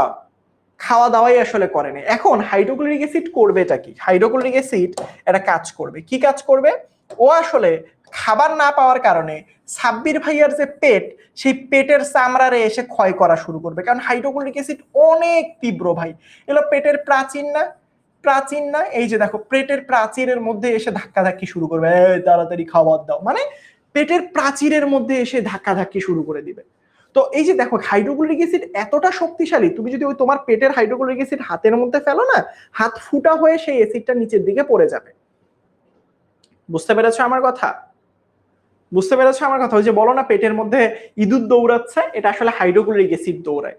তার মানে তুমি যদি ঠিক মতো না খাও, তাহলে এখানের মধ্যে কিন্তু পেটের মধ্যে ক্ষত হইতে পারে। এই ক্ষত হওয়ার কারণে ভাইয়া কাহিনী আছে, কিন্তু তোমার পেটের এই যে পাকস্থলীর চামড়া, এই চামড়াটাই ক্ষত করে ফেলতে পারে। একদম ক্ষত মানে ক্ষত, তোমার হাতে পড়লে হাতি একদম একদম ফুটা হয়ে যাবে। পাকস্থলীর চামড়ার কিন্তু আমাদের অনেক মোটা। গরুর ভুঁড়ি খাইছো না অনেকে, দেখবা ভুঁড়িটার কিন্তু অনেক শক্ত, তেমন আমাদের ভুঁড়িও শক্ত। তো ওই যে ভুঁড়িটা, ওই সাব্বির ভাইয়ার ভুঁড়ির ভিতরে কিন্তু রিয়েকশন হওয়া শুরু হয়েছে। এখন এ যদি সঠিক সময় না খায়, প্রতিদিন যদি এমন করে, তাহলে এখান থেকে কিন্তু গ্যাস্ট্রিক আলসার হইতে পারে, পরে ক্যান্সারও হইতে পারে। তো ওই সবে না যাই। তো এখন আমাকে হাইড্রোক্লোরিক অ্যাসিডকে থামাতে হবে, তার ওই দৌড়াদৌড়ি থেকে থামাতে হবে। আমি এখন খাবার দিব না, খাবার বাদ দিয়ে আরো অন্য কিছু দিতে চাই। বলো তো ভাইয়া, অ্যাসিডকে থামানোর জন্য কে আছে, কে একমাত্র আছে যে কাজ করবে? বলো দেখি, অ্যাসিডকে থামানোর জন্য কাকে দেয়া যেতে পারে বলো? অ্যাসিডকে কে থামায় আসলে, বলো আমাকে, বলো। আমি অ্যাসিডকে থামানোর জন্য কাকে প্রয়োগ করতে পারি, বলো বলো তো দেখি। আমি অ্যাসিডকে থামাতে চাই, এখানে তাহলে একটা জিনিস দিতে হবে। কোন জিনিসটা দিলে অ্যাসিডটা আসলে একদম প্রশমিত হবে, তার আর কাজ কারবার থাকবে না? সবাই বলো তো ভাইয়া, এ তোমাদের পারা উচিত। সেটা হচ্ছে ক্ষার। অ্যাসিডকে থামানোর জন্য একমাত্র ক্ষারই যথেষ্ট। ভাইয়া কোন ক্ষার দিতে পারি? যে কোনো ক্ষার? উত্তর হচ্ছে না। বইয়ের মধ্যে দেখবা লিখা আছে, বইয়ের মধ্যে দেখবা লিখা আছে দুইটা ক্ষারের নাম, একটা হচ্ছে অ্যালুমিনিয়াম হাইড্রোক্সাইড এবং আর একটা হচ্ছে ম্যাগনেসিয়াম হাইড্রোক্সাইড। বুঝতে পারছো আমার কথা? তো কোন কোন ক্ষার, কোন কোন ক্ষার ভাইয়া? অ্যালুমিনিয়াম হাইড্রোক্সাইড আর একটা হচ্ছে ম্যাগনেসিয়াম হাইড্রোক্সাইড।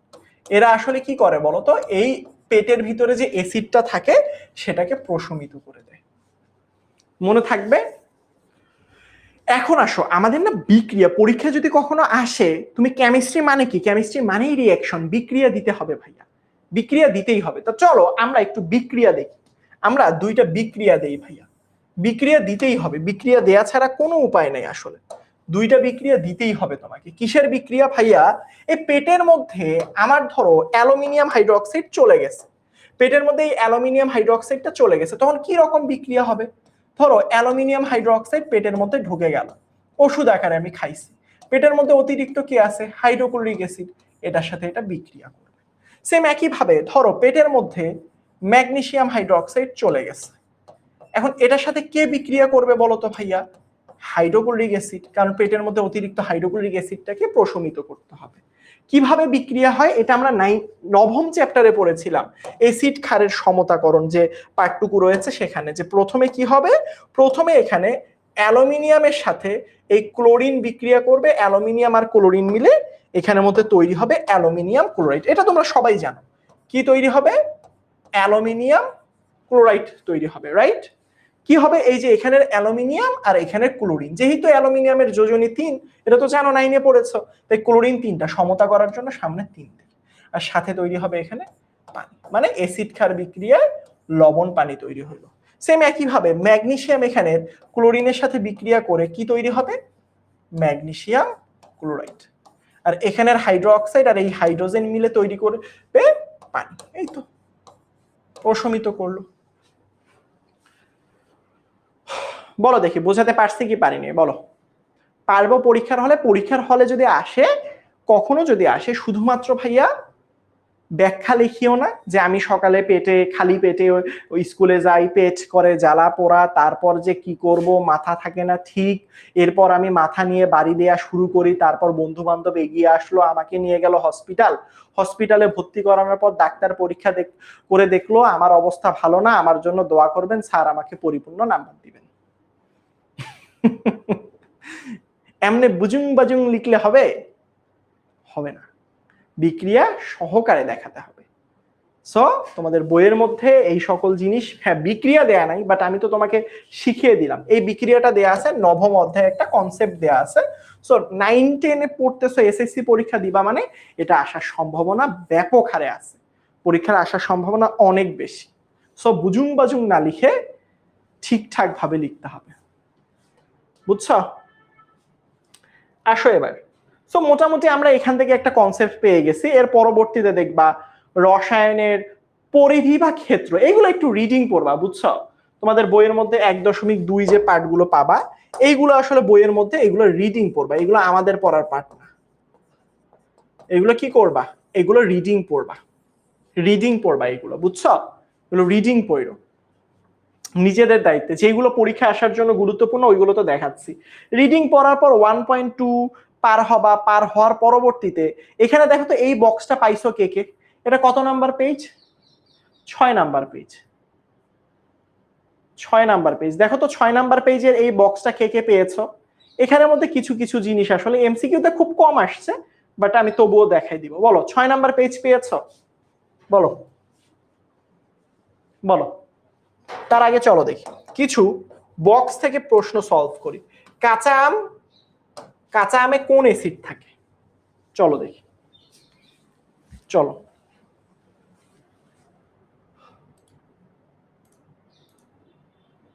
দেখি কারা এতক্ষণ মন দিয়ে পড়াশোনা করেছে, আগে এটার উত্তর দাও।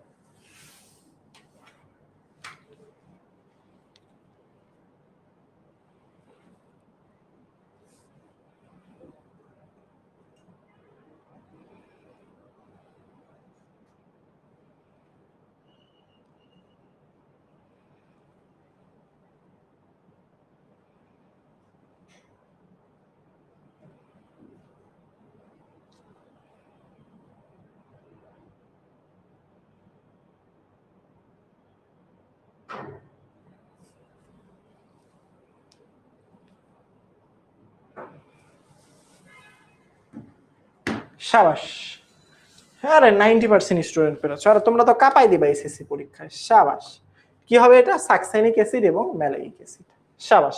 তারপরে দেখি আরো কোনো প্রশ্ন আছে কিনা। না, নাই। ওইখান থেকে আরো প্রশ্ন আসতে পারে। হ্যাঁ, পেটের মধ্যে অতিরিক্ত অ্যাসিডকে প্রশমিত করার জন্য কি খাই? অ্যান্টাসিড জাতীয় ওষুধ খাই। অ্যান্টাসিড জাতীয় ওষুধে কি থাকে? অ্যালুমিনিয়াম হাইড্রোক্সাইড, ম্যাগনেসিয়াম হাইড্রোক্সাইড থাকে। এগুলো একটু মনে রাখবা, পরীক্ষার জন্য বেশ ইম্পর্টেন্ট।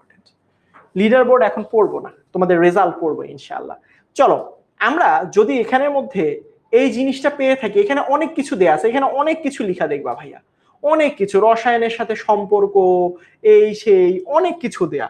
তো এই যে এত কিছু দেয়া, এত কিছুর মধ্যে আমি ইম্পর্টেন্ট কিছু জিনিস, তোমরা বক্সটা পাইলে একটু বের করো তো ভাইয়া, তোমাদের বক্সের মধ্যে আমি দাগাই দিব। দেখবা বক্সের মধ্যে খাবার পানির একটা অংশ দেয়া আছে, যেখানে লেখা রয়েছে পানি সহ বিভিন্ন খনিজ লবণ। মানে তোমাদের বোর্ড বইয়ে পাইছো না? মাঝখানের বক্সের মাঝখানের জিনিসটা পাইছো কিনা? এইখানের মধ্যে একটা লাইন শুধুমাত্র দাগায় রাখবা ভাইয়া, সেটা হচ্ছে এই যে দেখো খাবার পানিতে আসলে কোন কোন লবণ থাকতে পারে। দেখো খাবারের পানিতে তোমাদের বোর্ড বইয়ে দেয়া আছে পানি ছাড়াও বিভিন্ন ধরনের খনিজ লবণ, যেমন ক্যালসিয়াম এবং ম্যাগনেসিয়াম ইত্যাদি ধাতুর লবণ থাকে। এইটা একটু মনে রাখো যে ভাইয়া কোন ধাতুর লবণ থাকে, ক্যালসিয়াম এবং ম্যাগনেসিয়াম, ধাতুর লবণ। এইটা একটু মনে রাখবা। মনে থাকবে কিনা বলো? দাগাই নিছো সবাই? একটু বই থেকে দাগাই দিচ্ছি, এত কষ্ট করে বইটা বের করে দাগাই দিচ্ছি, একটু দাগাই নাও। বলো বলো বলো, দাগাই নিছো কিনা বলো? দাগাই নিয়েছো? হোপফুলি সবাই দাগাই নিয়েছো। তারপরে আসো এবার সারে অনেকগুলো রাসায়নিক উপাদান থাকে। দেখো সারে, এই যে সার, এটা এমসিকিউ এর জন্য খুবই ইম্পর্টেন্ট। হ্যাঁ, এটা কোনো কিন্তু গরু বা গাভী সার না, এটা হচ্ছে যেটা হচ্ছে ফল, কি বলে এটাকে, গাছপালায় দেয়া হয় যে এই সার। দেখো কি কি দেয়া আছে এখানের মধ্যে, এই সারের মধ্যে কোন কোন উপাদান দেয়া আছে এইগুলো দেখতে যদি তুমি যাও, পরীক্ষার যদি মধ্যে যদি আসে, তুমি না হিজিবিজি খায়া যাবা।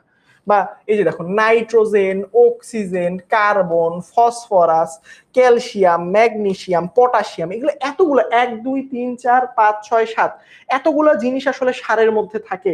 ভাই আমি একটু সহজ করে দিব, কারা কারা চাও সারের মধ্যে যে রাসায়নিক উপাদানগুলো রয়েছে সেগুলোর নাম এক নিমেষেই আসলে, বুঝছো, এক নিমিষেই তোমরা মনে রাখতে পারবা। শিখাই দিব, তোমরা কারা কারা চাও যে ভাই এমন একটা ট্রিক্স শিখান সারের মধ্যে এতগুলো রাসায়নিক উপাদান থাকে, এই যে এতগুলো nitrogen, oxygen, carbon, phosphorus, calcium, magnesium, potassium, মনে তো থাকে না ভাইয়া, এমন একটা ট্রিক্স দেখান যার মাধ্যমে আমাদের যে সারের মধ্যে রাসায়নিক উপাদান দেখার সাথে সাথে চুটকি বাজায় উত্তর দিয়ে দিতে পারবো। দেখো একটু লিখে নাও, বইয়ের কোণার মধ্যে, তোমরা কোথায় লিখবা, ঠিক বইয়ের এই কোণাটাতে লিখবা, এটা তোমাদের বোর্ড বই, রাইট? তোমরা ঠিক এই বোর্ড বইয়ের পারলে এই জায়গাটাতে লিখে নিতে পারো, অথবা তোমরা চাইলে এই উপরের জায়গাটুকু লিখে দিতে পারো এভাবে, যে তোমার আসলে সারের মধ্যে কোন কোন, পারলে এখানে লিখে নাও, যে এই জায়গাটাতে। চলো দেখি, আমি একটু দেখাই কিভাবে মনে রাখা যায়। লিখবা, খাতার মধ্যে লিখো, বড় মানে ওই ইয়ার বইয়ের মধ্যে পরে লিখো, আগে দেখো। পপকর্ন খাইছো কে কে বলো, পপকর্ন কে কে খাইছো? পপকর্ন তো খাইছো অনেকে, রাইট? পপকর্ন। মোগলাই খাইছো, মোগলাই। কাবাব কার? বুঝছো? সরি, এটা তো আমি উল্টাটা লিখলাম। পপকর্ন,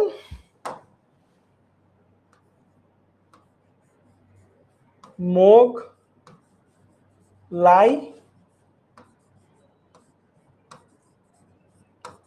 কাবাব কার? এখান থেকে কি কি জিনিস পাবো আসো দেখো। পিতে কি? পিতে হচ্ছে ফসফরাস, ফসফরাস, বুঝছো? আর ওতে কি? ওতে হচ্ছে অক্সিজেন, অক্সিজেন। আবারও পিতে কি? পিতে ফসফরাস। সিতে কি? সিতে হচ্ছে ভাইয়া কার্বন। আবার ওতে কি? ওতে তো অক্সিজেন একবার লিখছি। এনতে কি? এনতে হচ্ছে নাইট্রোজেন।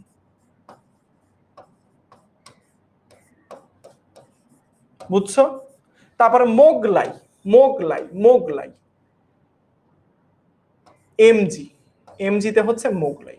কাবাব, সি এ, সি এতে হচ্ছে কাবাব। কার? কার হচ্ছে কে, পটাশিয়াম। বলো দেখি সহজ হইল কি হইল না, বলো।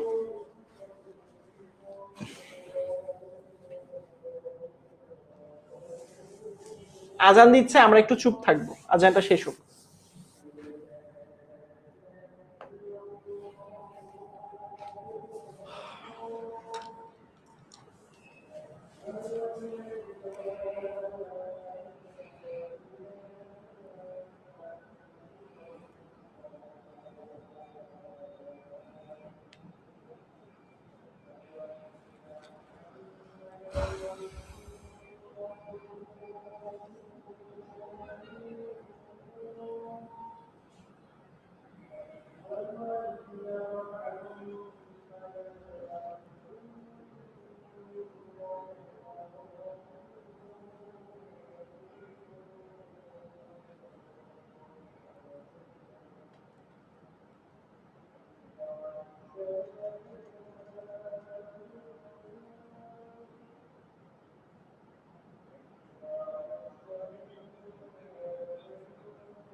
সবাই লিখে নিয়েছো? এগুলো সব কি ভাই, এগুলো কি লিখছেন? সারের রাসায়নিক উপাদান। কিসের উপাদান? সারের রাসায়নিক উপাদান।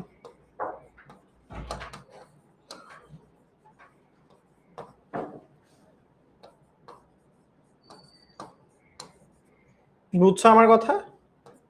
কিসের রাসায়নিক উপাদান? সারের রাসায়নিক উপাদান। পপকর্ন, মোগলাই কাবাব, কার। সো এই যে দেখো এখানের মধ্যে যে এভাবে দেয়া আছে, এই যে এভাবে যে এখানে দেয়া আছে, সবগুলো তুমি বইয়ের মধ্যে সবগুলো পাবা। এই যে দেখো যেগুলো, এই যে দেখো পপকর্ন, পপ লিখা হয়তো বা বোঝা যাচ্ছে না, যাই হোক আমি আবার অন্য কালি দিয়ে লিখি। ধরো pop, P O P, pop C O N, corn. তারপর হচ্ছে মোগলাই কাপ, কার। মনে থাকবে কার কার বলো? মনে থাকা উচিত না? আরেকটা জিনিস আছে তোমাদের পরীক্ষার জন্য ইম্পর্টেন্ট এই বক্সের জন্য, বা বক্সের মধ্যে আছে, সেটা হচ্ছে কাগজ। আমরা যে কাগজটা ব্যবহার করি না, কাগজের মূল উপাদান কি আসলে? কাগজ কি দিয়ে গঠিত? সেলুলোজ দিয়ে গঠিত। এটা আসলে এমসিকিউ এর জন্য ইম্পর্টেন্ট, এটা একটু দাগায় রাখতে পারো, এটাও পরীক্ষাতে আসতে পারে। এর পরবর্তী তোমার বইয়ের মধ্যে অনেক কিছু দেখবা, যে রসায়নের সাথে সম্পর্ক, সালোক সংশ্লেষণের মাধ্যমে একটি রাসায়নিক বিক্রিয়া, উদ্ভিদ সালোক সংশ্লেষণ প্রক্রিয়া, গ্লুকোজ, এই সেই এইগুলো বইয়ের মধ্যে, এই জিনিসগুলো জাস্ট চাইলে একবার রিডিং পড়তে পারো। এখান থেকে বিগত বছরের বোর্ড প্রশ্ন অ্যানালাইসিস করলে তেমন একটা প্রশ্ন পাওয়া যায় না। এই যে যেমন এখানের মধ্যে একটা প্রশ্ন আসে, ক্ষেতের ফসল, হ্যাঁ এটা ইম্পর্টেন্ট। এই যে দেখো এটা কই পাবো ভাইয়া? এটা পাবো এই যে এখানে, এই যে দেখো রসায়ন পাঠের গুরুত্ব। এখানে গেলে তুমি পাবা রসায়ন পাঠের গুরুত্বের মধ্যে পাবা, এই যে দেখো ক্ষেতের মধ্যে, এই যে ক্ষেত মানে কি? ফসল ক্ষেতের মধ্যে পোকামাকড় যাতে নষ্ট না করে তার জন্য মানুষ কীটনাশক, হ্যাঁ দীর্ঘদিন ধরে সংরক্ষণ করে, প্রিজারভেটিভস, যাই হোক। এই যে এইগুলো জাস্ট একটু রিডিং পড়তে পারো। এখান থেকে আসলে আমি তোমাদেরকে প্রশ্ন দেখাই দিচ্ছি আমার স্লাইডের মধ্যে, এগুলো দেয়া আছে আসলে। যেমন এখানের মধ্যে তুমি যদি যাও, এই যে দেখো রসায়ন ক্ষেত্র সময়ের মধ্যে কোথায় কিভাবে গুরুত্বপূর্ণ ভূমিকা রেখেছে, এগুলো এমসিকিউ এর জন্য পড়বা। এগুলো এমসিকিউ, শিল্প খাতে কিভাবে মানে ভূমিকা রাখে, স্বাস্থ্য চিকিৎসায় রসায়নের ভূমিকা, এগুলো প্রশ্ন তেমন একটা আসে না। রসায়নের সাথে বিজ্ঞানের সম্পর্ক, বিভিন্ন কাজে কিভাবে আসলে হেল্প করতেছে না করতেছে, ব্যালেন্স করতেছে রসায়নের সাথে জীব বিজ্ঞানের সম্পর্ক, এইগুলো জাস্ট একটু রিডিং করো। যেমন কোন প্রক্রিয়ার মাধ্যমে উদ্ভিদ খাদ্য তৈরি করে, এটা দেখলে আসলে কিন্তু বায়োলজির প্রশ্নই মনে হয়। এগুলো বায়োলজিতেই আসে আসলে, সালোক সংশ্লেষণের মাধ্যমে তৈরি করে, মূল ভূমিকা পালন কোনটা করে, এইগুলো যদিও আমাদের কেমিস্ট্রি বইয়ে দেয়া আছে, এগুলো বায়োলজিতেই আসে, কেমিস্ট্রিতে আসে না। পরিপাক পরিবহন প্রক্রিয়া, এগুলো কেমিস্ট্রিতে আসে, সরি বায়োলজিতে আসে। এখানে একটা ইম্পর্টেন্ট প্রশ্ন, কাগজের প্রধান উপাদান আসলে কোনটি? এটা দেখি তো তোমরা কতজন উত্তর করতে পারো, দেখি এটা প্রশ্নের উত্তর তুমি করতে পারো কিনা, দেখি তোমাদের। দেখো একটু আগেই তোমাদেরকে বলছি এটা প্রশ্নের উত্তর, দেখি এটার উত্তর দাও দেখি।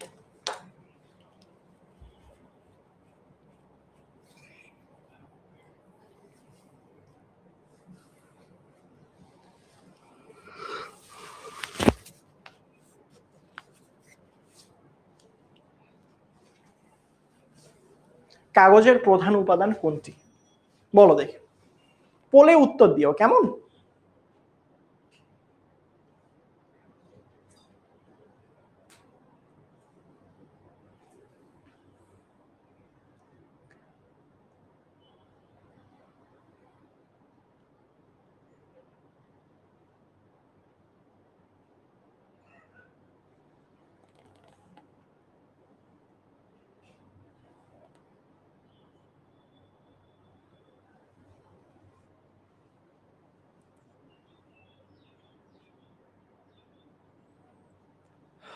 ঠিক আছে, সাবাস, সবাই জানো যে কাগজের মূল উপাদান হচ্ছে সেলুলোজ। কোনটা? সেলুলোজ। ঠিক আছে, এই যে কেন, এই যে দেখো ইনসেক্টিসাইড কেন ব্যবহার করা হয়, মাত্র এটা দেখাইলাম। এই যে দেখো, এই যে দেখো, এই যে দেখো, এই যে এই লাইনটা দেখো, এই যে পশু পাখি পোকা মাকড় যাতে আসলে মানে হচ্ছে তোমার ক্ষতি না করে, যার কারণে এই কীটনাশক অথবা ইনসেক্টিসাইডস ব্যবহার করা হয়। বুঝতে পারছো আমার কথা? একদম সরাসরি দেয়া আছে, ফসলকে পোকামাকড়ের হাত থেকে রক্ষা করার জন্য। বুঝছো? ভারী ধাতু কাকে বলে, এগুলো পড়বো আমরা। এই যে দেখো ভারী ধাতু কাকে বলে, এটা পরীক্ষার জন্য এমসিকিউ এর জন্য ইম্পর্টেন্ট। ভারী ধাতু কোনগুলো এগুলো আমরা পরের পার্টে পাবো। এই যে যদি তোমরা একটু নিচের দিকে যাও, এই যে দেখো তোমাদের বইয়ের মধ্যে এগুলো দাগাই দিচ্ছি, কিন্তু এগুলো একটু পইরো ভাইয়া, এগুলো এমসিকিউ এর জন্য খুবই খুবই খুবই ইম্পর্টেন্ট। এই যে দেখো এর মধ্যে কার্বন মনোঅক্সাইড বিভিন্ন, এই যে দেখো বিভিন্ন ভারী ধাতু যেগুলো তোমাদের শরীরের জন্য অত্যন্ত ক্ষতিকর, যেমন পারদ, লেড, আর্সেনিক, কোবাল্ট ইত্যাদি। হ্যাঁ, পারদ মানে হচ্ছে ইংরেজিতে বলা হয় মার্কারি, Hg, লেড মানে হচ্ছে Pb প্লাম্বাম, আর্সেনিক হচ্ছে As, হ্যাঁ, কোবাল্ট হচ্ছে CO। এইগুলো একটু সংকেত সহকারে মনে রাখবা যে ভারী ধাতু আসলে কোনগুলো, এইগুলো আসলে শরীরের জন্য খুবই খুবই খুবই ক্ষতিকর।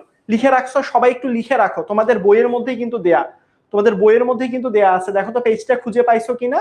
ভারী ধাতু পারদ, লেড, আর্সেনিক, কোবাল্ট এইগুলো আসলে তোমাদের শরীরের জন্য অত্যন্ত ক্ষতিকর।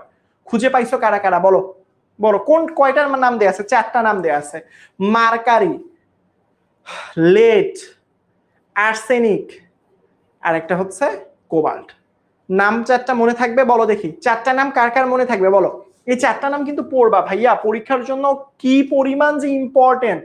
ভারী ধাতু কোনগুলো প্রায় সময় পরীক্ষায় আসে, পাইছো তোমরা, খুঁজে পাইছো? ভারী ধাতুগুলো দাগিয়ে নিয়েছো বলো, খুঁজে পেয়েছো, দাগিয়ে নিয়েছো তোমরা বলো, সংকেত সহকারে মনে রাখবা। পাইছো, দাগাইছো? এগুলো কিন্তু পরীক্ষার জন্য খুবই ইম্পর্টেন্ট। যেমন দেখো এই যে ভারী ধাতু কাকে বলা হয়, এই যে এর মধ্যে সংজ্ঞা সহকারে, এটা খ নাম্বার প্রশ্নে এসেছিল, ক নাম্বার প্রশ্নেও আসতে পারে। ধাতুর ঘনত্ব, পারমাণবিক ভর এগুলো বেশি, পারমাণবিক সংখ্যা বেশি, তাদেরকে ভারী ধাতু বলা হয়। এইগুলো তোমরা ইয়া সহ লিখবা, যেমন মার্কারি হতে পারে, কোবাল্ট হতে পারে, হ্যাঁ, লেড হতে পারে, এইগুলোর নাম সহকারে মনে রাখবা।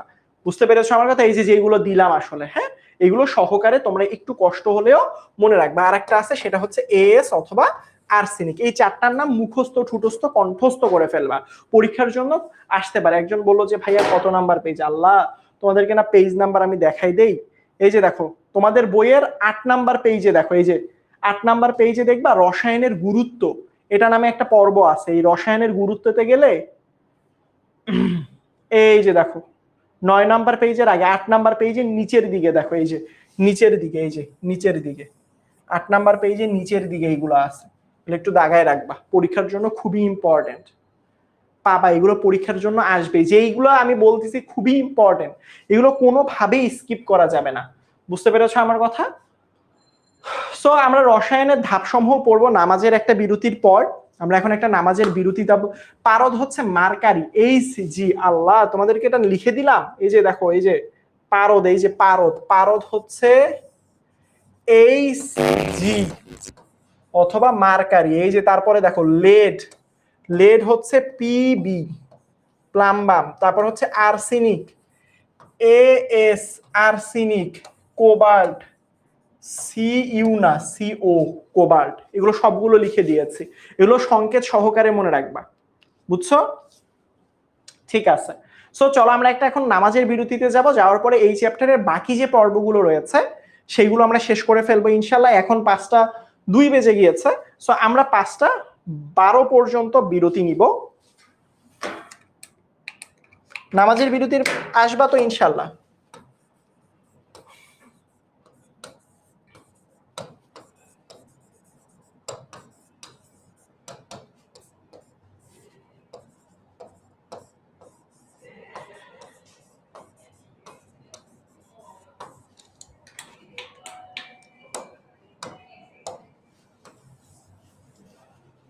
সবাই অবশ্যই নামাজের বিরতির পর আবার ক্লাসের মধ্যে জয়েন করে ফেলবা, কেমন? ঠিক আছে।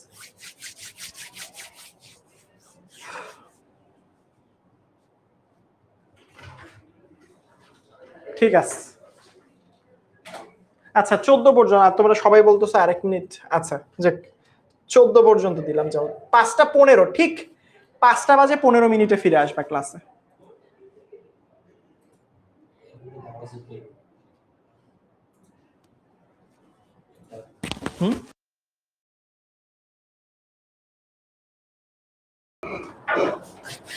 হ্যালো বাচ্চা কাচ্চারা, আমাকে কি ঠিকঠাক মতো শুনতে পারতো? আমি তোমাদেরকে একটা পোল দিচ্ছি, ইয়েস নো এর পোল।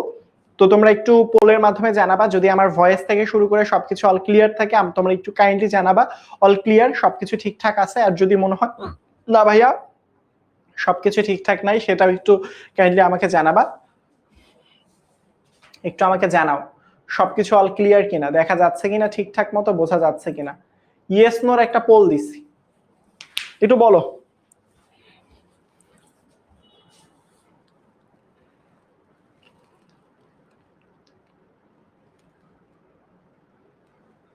বলো বলো বলো বলো বলো বলো বলো বলো।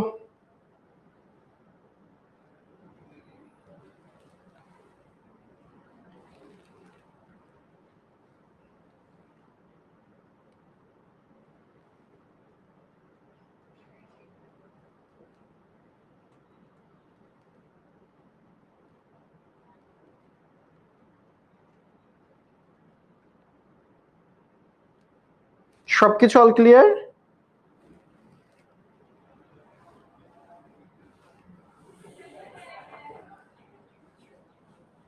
সবকিছু ক্লিয়ার, আচ্ছা ঠিক আছে। সো চলো তোমাদের এই 1 নাম্বার চ্যাপ্টারের যদি আমি তোমাকে বলি সব থেকে এমসিকিউ এর জন্য সব থেকে গুরুত্বপূর্ণ পার্ট কোনটা, সেটা হচ্ছে এইটা। সব থেকে গুরুত্বপূর্ণ পার্ট হচ্ছে এইটা। তুমি কোনো কিছু আবিষ্কার করতে চাও, তুমি কোনো কিছু নতুন করে বের করতে চাও, সেটার জন্য কয়েকটা ধাপ আছে। সেই ধাপগুলোর মধ্যে সব থেকে গুরুত্বপূর্ণ, মানে ধরো তুমি কোনো কিছু আবিষ্কার করতে চাও, তুমি কোনো কিছু বের করতে চাও, তুমি কোনো কিছু করতে চাও, হ্যাঁ আমি আবিষ্কার করব, এটা আবিষ্কার করব, ওইটা আবিষ্কার করব, সেই আবিষ্কার করার আসলে ধাপ কতগুলো? 6টা ধাপ। প্রথম কি, তোমাকে বিষয়বস্তু নির্ধারণ করতে হবে, সেটা রিলেটেড তথ্য সংগ্রহ করতে হবে, পরিকল্পনা করতে হবে, পরীক্ষা পরিচালনা করতে হবে, তথ্য সংগ্রহ বিশ্লেষণ করতে হবে এবং সিদ্ধান্ত গ্রহণ করতে হবে। প্রত্যেকটা জিনিস এখানের মধ্যে অনেক বেশি গুরুত্বপূর্ণ। এটা এই 6টা ধাপ কার কার মুখস্থ আছে একটু বলো তো ভাইয়া।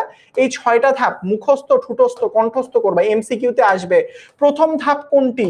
হ্যাঁ, তোমার গবেষণার প্রথম ধাপ কি, দ্বিতীয় ধাপ কি, তুমি কোনো কিছু গবেষণা করতে চাও, প্রথমে কি করতে হবে? প্রথম ধাপে তোমাকে কি করতে হবে? নাম্বার 1-এ তুমি কি নিয়ে গবেষণা করবা সেটার আসলে বিষয়বস্তু নির্ধারণ করতে হবে। নাম্বার 2-তে সেই রিলেটেড জিনিসপত্র সম্পর্কে জ্ঞান লাভ করতে হবে। তুমি কিভাবে গবেষণা করতে চাও সেটা আসলে পরিকল্পনা করতে হবে, সেটা নিয়ে আসলে এক্সপেরিমেন্ট চালাতে হবে, তুমি কি আসলে সফল হবা কি হবা না। তুমি এক্সপেরিমেন্ট চালানোর পরবর্তীতে কি কি পাইলা সেটা রেজাল্ট নিয়ে আসলে আলোচনা করতে হবে, এর পরবর্তীতে সিদ্ধান্ত গ্রহণ করতে হবে। এই 6টা ধাপ কার কার মুখস্থ আছে একটু বলো তো দেখি, সবাই বলো দেখি। না 7টা না, 6টা ধাপ ভাইয়া। 6টা ধাপ আগে থেকে কার কার মুখস্থ আছে বলো।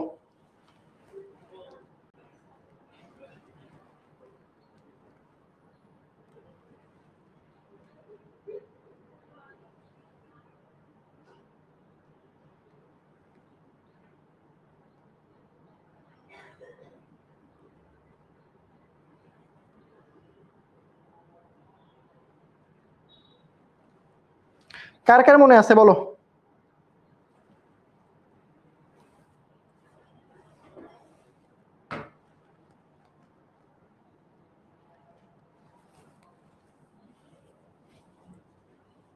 মনে আছে সবার? সাবাস। এখন আসো, এই ধাপগুলো কোথায় আছে দেখো ভাইয়া, এগুলোর নামগুলো চেঞ্জ হইতে পারে। হ্যাঁ, এই যে দেখো, এই যে এটার আন্ডারে কিছু লেখা আছে, বিষয়বস্তু নির্ধারণ করতে হবে, তথ্য সংগ্রহ করতে হবে, পরিকল্পনা করতে হবে, পরীক্ষা পরিচালনা করতে হবে, তথ্য সংগ্রহ বিশ্লেষণ করতে হবে, সিদ্ধান্ত গ্রহণ। পরীক্ষার হলে পয়েন্ট গুলো যে হুবাহু এমন দিতে পারে ব্যাপারটা এমন না, একটু ঘুরায়ও দিতে পারে, তাই ওভারঅল কনসেপ্ট রাখতে হবে। এই জিনিসগুলো ভাইয়া কোথায় পাবো? তুমি যদি তোমার বইয়ের মধ্যে চলে যাও, আমি তোমাদেরকে বলি বইয়ের কোন জায়গাটাতে আসলে এই পার্টটা পাবা। দেখবে এই যে দেখো, রসায়ন গবেষণার প্রক্রিয়া, অনুসন্ধান এবং প্রক্রিয়া, এর পরবর্তীতে তোমরা আসলে কত নাম্বার পেজ এটা? 10 নাম্বার। এই যে দেখো, এই যে পেজে যাও, 10 নাম্বার পেজের আগে এই যে এটা সবাই পাইছো? এটা দেখো তো তোমাদের বইয়ের মধ্যে আছে কিনা ভাইয়া, 11 নাম্বার পেজ, দেখো তো পাইছো কিনা বলো, এটা পাইছো কিনা বলো। এই যে দেখো, বিষয়বস্তু নির্ধারণ, বই বা পূর্বে গবেষণাপত্রের সাহায্যে বিষয়বস্তু সম্পর্কে ধারণা নেয়া, প্রয়োজনীয় বস্তু, 10 নাম্বার পেজ। কারা কারা পেয়েছো বলো। পরীক্ষণ করতে হবে, তথ্য সংগ্রহ বিশ্লেষণ করতে হবে, ফলাফল নিয়ে আলোচনা করতে হবে। কারা কারা পেয়েছো বলো। অসংখ্য পরিমাণ ইম্পর্টেন্ট, মানে অসম্ভব পরিমাণ ইম্পর্টেন্ট এই পার্টটুকু। 1 number, 2 number point, 3 number point, 4 number point, 5 number point, 6 number point মুখস্থ হবে। এখান থেকে যদি তুমি 1 নাম্বার চ্যাপ্টার থেকে এমসিকিউ কমন চাই এই পার্টটা মুখস্থ করে ফেলো। সো চলো, যাদের যাদের মুখস্থ হয়েছে আলহামদুলিল্লাহ, এগুলো মুখস্থ করে ফেলবা। কিভাবে আসলে করবা, প্রথমে চলো আমরা একটা এমসিকিউ সলভ করি। আমরা অনেকগুলো এমসিকিউ সলভ করব। অনুসন্ধান গবেষণার প্রথম শর্ত কি? সিলেট বোর্ড, কুমিল্লা বোর্ডে এসেছিল। চলো দেখি এই এমসিকিউ এখান থেকে আমরা অনেকগুলো সলভ করার চেষ্টা করব এবং দেখার চেষ্টা করব। আমি তোমাদেরকে একটু পোল দেই, কেমন? পোলের মাধ্যমে উত্তর করো। এখান থেকে অনেক, এখন আমরা বেশি বেশি ক্লাসের শেষের দিকে বেশি বেশি পোল দিব, যাতে করে তোমরা বেশি বেশি করে এমসিকিউ সলভ করতে পারো। কেউ দেখে দেখে উত্তর দিও না বাবা, কমেন্ট সেকশনে উত্তর দিও না।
এই সবকিছু দেখা যাচ্ছে ঠিকঠাক মতো? All clear? এবার বলো, দেখো তো এবার ঠিকঠাক আছে কিনা। সবকিছু ক্লিয়ার তো বাবারা? বলো তো।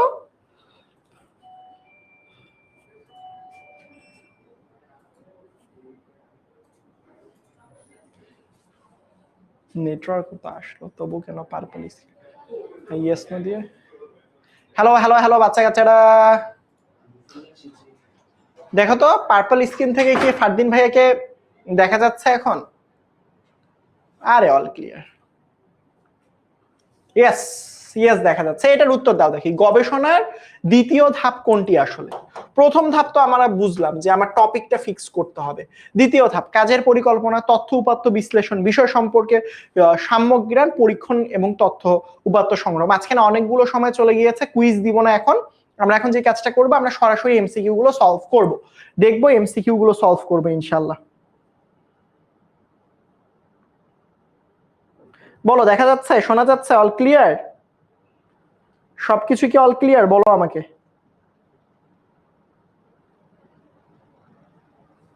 বলো বলো বলো বলো। সি নাম্বার, সাবাস। এই যে দেখো এখানের মধ্যে বলছে দ্বিতীয় ধাপ। দেখো তোমার বইয়ের মধ্যে যদি আমরা খেয়াল করি, দ্বিতীয় ধাপ লেখা রয়েছে।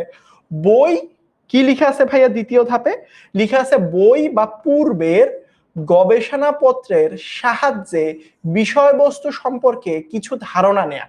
আর এখানে দেখো কি লেখা আছে? বিষয়বস্তু সম্পর্কে সম্যক জ্ঞান। মানে তোমার বইয়ে যেটা লেখা রয়েছে সেটা কিন্তু হুবাহু এখানে লেখা নাই, বাট কিছু একটা তোমাকে টাচ দিবে যাতে তুমি বুঝতে পারো। তোমার যদি পয়েন্টগুলো মুখস্থ থাকে, মানে এখন তো সৃজনশীলতার যুগ, তোমাকে কথার মিনিং গুলো বুঝতে হবে, মিনিংটা ঠিক রাখবে। এখানে দেখো বিষয়বস্তু সম্পর্কে তুমি জ্ঞান লাভ করবা। তারপরে আসো অনুসন্ধান গবেষণার তৃতীয় ধাপ কোনটা? যে কোনোটা আসতে পারে ভাইয়া পরীক্ষায়। বলো দেখি তৃতীয় ধাপ কোনটা? বলো বলো। এখানের মধ্যে কি ছিল? যে তৃতীয় ধাপ ছিল না? যাই হোক, বলো দেখি। বিষয়বস্তু সম্পর্কে সম্যক জ্ঞান তো দ্বিতীয় ধাপে নিয়েছি। প্রয়োজনীয় বস্তু এবং পরীক্ষা প্রণালী নির্ধারণ, পরীক্ষণ, তত্ত্ব উপাত্ত সংগ্রহ, না ফলাফল সম্পর্কে আগাম ধারণা। এটার উত্তরটা কি হবে? বলো দেখি, এটার উত্তরটা কি হবে? তাড়াতাড়ি উত্তর দাও। এখন তোমরা উত্তর দিবা বাবা, না পারলে বই দেখে দেখে উত্তর দিবা। 10 নাম্বার পেজে দেখো ধাপগুলো লেখা আছে। এটা কত নাম্বার ধাপ বলো তো? তৃতীয় ধাপ। তৃতীয় ধাপে কি ছিল? তৃতীয় ধাপে কি ছিল? এই যে দেখো একটু আগে ফারদিন ভাইয়া দেখাইছে, প্রয়োজনীয় বস্তু এবং পরীক্ষা প্রণালী নির্ধারণ। কি প্রণালী? পরীক্ষা প্রণালী নির্ধারণ। তার মানে এটা কি হবে বলো তো? এই যে দেখো পরীক্ষা প্রণালী নির্ধারণ। এটা বুঝতে পারছো আমার কথা? এইগুলো পড়তে হবে, পড়লেই পারবা। তারপরে দেখো চতুর্থ ধাপ। চতুর্থ ধাপটা একটু বেশি গুরুত্বপূর্ণ। বিগত বছরে বোর্ড প্রশ্ন সলভ করলে দেখা যায় এটা থেকে দেখো অনেক বেশিবার আসলে পরীক্ষায় প্রশ্ন আসছে। চতুর্থ ধাপটা সব থেকে ছোট একটা ধাপ। এটাও আসলে বিভিন্ন কথার মাইন্ড প্যাচে আসলে বিভিন্ন রকম অপশন ক্রিয়েট করতে পারে। সো হোপফুলি তুমি দেখলে পারবা এটা কি হবে। চতুর্থ ধাপ কি ছিল? পরীক্ষণ। এই যে দেখো এখানের মধ্যে কি দেয়া ছিল বলো তো বাবা? এই যে দেখো চতুর্থ ধাপ হচ্ছে পরীক্ষণ। তাহলে এটা উত্তর কি হবে? পরীক্ষণ। মনে থাকবে? থাকতেই হবে। তারপরে দেখো অনুসন্ধান থেকে কিসের জন্ম আসলে? অনুসন্ধান থেকে কিসের জন্ম? গবেষণা। মনে রাখবা অনুসন্ধানের কারণে আমরা কি করি? গবেষণা। মানে একটা আরেকটার অপোজিট, এগুলো রিডিং পড়বা। তারপর পরীক্ষণ অনুসন্ধানের কততম ধাপ? এই যে দেখো পরীক্ষণ এবং তথ্য উপাত্ত সংগ্রহ অনুসন্ধানের কততম ধাপ। মানে তোমাকে মাঝে মাঝে এমনও করতে পারে পরীক্ষার মধ্যে বলে দিতে পরীক্ষণ কত নাম্বার ধাপ। তারপরে যে দেখো তথ্য সংগ্রহ, তথ্যের বিশ্লেষণ কত নাম্বার ধাপ। ফলাফল এবং ফলাফল নিয়ে আলোচনা, এটা কত নাম্বার ধাপ। এভাবেও প্রশ্ন জিজ্ঞেস করতে পারে যে বিষয়বস্তু নির্ধারণ কত নাম্বার ধাপ। সো এইগুলো তোমাদেরকে একটু রিডিং পড়তে হবে, রিডিং পড়ে মুখস্থ করে ফেলবা, তাহলেই বুঝতে পারবা। যেমন দেখো অনুসন্ধান প্রক্রিয়ার ষষ্ঠ ধাপ কোনটি আসলে? গবেষণার কয়টা ধাপ? আছেই তো 6টা। লাস্টের ধাপে কি করব? এই যে দেখো বারবার বলছি, এই যে দেখো লাস্টের ধাপে আমরা কই গেল? ফলাফল এবং ফলাফল নিয়ে আলোচনা। বুঝতে পারছো আমার কথা? কি করব? এই যে দেখো ফলাফল বিশ্লেষণ। কই গেল? এই যে ফলাফল নিয়ে আলোচনা। বুঝাইতে পারছি? এগুলো পড়তে হবে, পড়লেই পারবা। সর্বশেষ ধাপ, সর্বশেষ মাত্র মানে 6 নাম্বার ধাপটাই তো সর্বশেষ ধাপ। এই যে এটা যেটা প্রশ্ন, এটা সেম প্রশ্ন আসলে, দেখো কথাটা চেঞ্জ করছে, সর্বশেষ বলছে। 6 নাম্বার ধাপটাই তো সর্বশেষ। কি হবে? ফলাফল এবং ফলাফল নিয়ে আলোচনা। তারপরে দেখো এরকম কিছু জিনিসপত্র দেয়া আছে, পরীক্ষণ দেয়া আছে। এগুলো পরীক্ষণ আসে না, তুমি বইয়ের মধ্যে দেখবা। এই যে দেখো এরকম কিছু ধাপ। এই যে দেখো 11 নাম্বার পেজে, এই যে 11 নাম্বার পেজে এরকম কিছু দেখবা, অ্যালুমিনিয়াম ক্লোরাইড এই সেই ইন্টারনেট গবেষণাপত্র থেকে সংগ্রহ। 10 নাম্বার পেজে এরকম কিছু জিনিসপত্র দেখবা। এইগুলো জাস্ট একটু হালকা করে রিডিং পড়বা। বুঝতে পেরেছো আমার কথা? এই যে দেখো এখান থেকে একটা গুরুত্বপূর্ণ এমসিকিউ দেখো, এটা হয়তো বা কেউ খেয়াল করো না। এই যে দেখো সিদ্ধান্ত গ্রহণটা মনে রাখবা।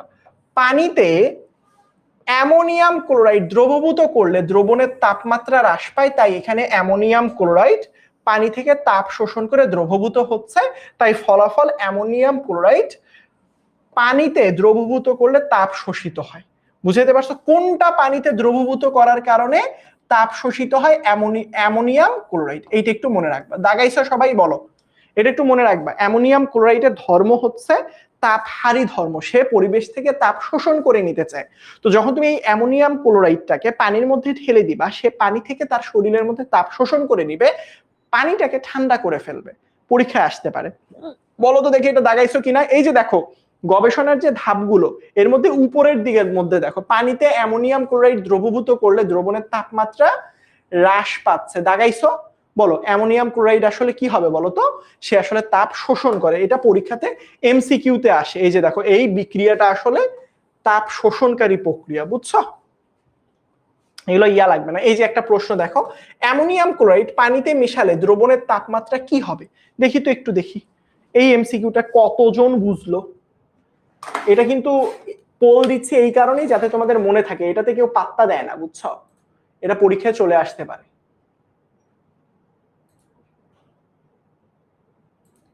দ্রবণের তাপমাত্রা মানে পানির তাপমাত্রা। পোল দিছি, দেখো পোলে উত্তর দাও।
করছো সবাই? শাবাশ।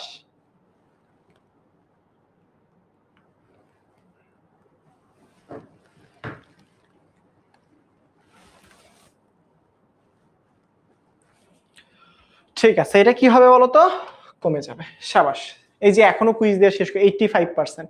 অ্যামোনিয়াম ক্লোরাইড কেন আসলে বলতো পানির মধ্যে দিলে পানিতে আসলে ঠান্ডা হয় কেন? কারণ সে আসলে তাপ শোষণ করে না। এই যে দেখো এটি আসলে তাপ শোষণ করে নেয়। বুঝতে পেরেছো? এই যে দেখো মাঝে মাঝে এরকম শর্ট প্রশ্ন আসে যে অনুসন্ধান এবং গবেষণা প্রক্রিয়া তৃতীয় ধাপ কোনটা, চতুর্থ ধাপ কোনটা, দ্বিতীয় ধাপ কোনটা। এখন আসো আমরা এই চ্যাপ্টারে সবার লাস্টের পার্ট পড়বো। সবার লাস্টের পার্ট মানে কি? এই যে দেখো বিভিন্ন জিনিসপত্র ব্যবহার, দেখো তো এই ছবিটা আছে কিনা, গ্লোভস এর ব্যবহার, হ্যাঁ, তারপরে এই যে দেখো অ্যাপ্রনের ব্যবহার, সেফটি, হ্যান্ড গ্লোভস, এই জিনিসগুলো নিয়ে এমসিকিউ নিয়ে আমরা ধারণা দেই যে এখান থেকে কেমন কেমন এমসিকিউ আসতে পারে। এগুলো কিন্তু পরীক্ষার জন্য তোমাদের জন্য বেশ গুরুত্বপূর্ণ, এমসিকিউ এর জন্য, আর কিছু না।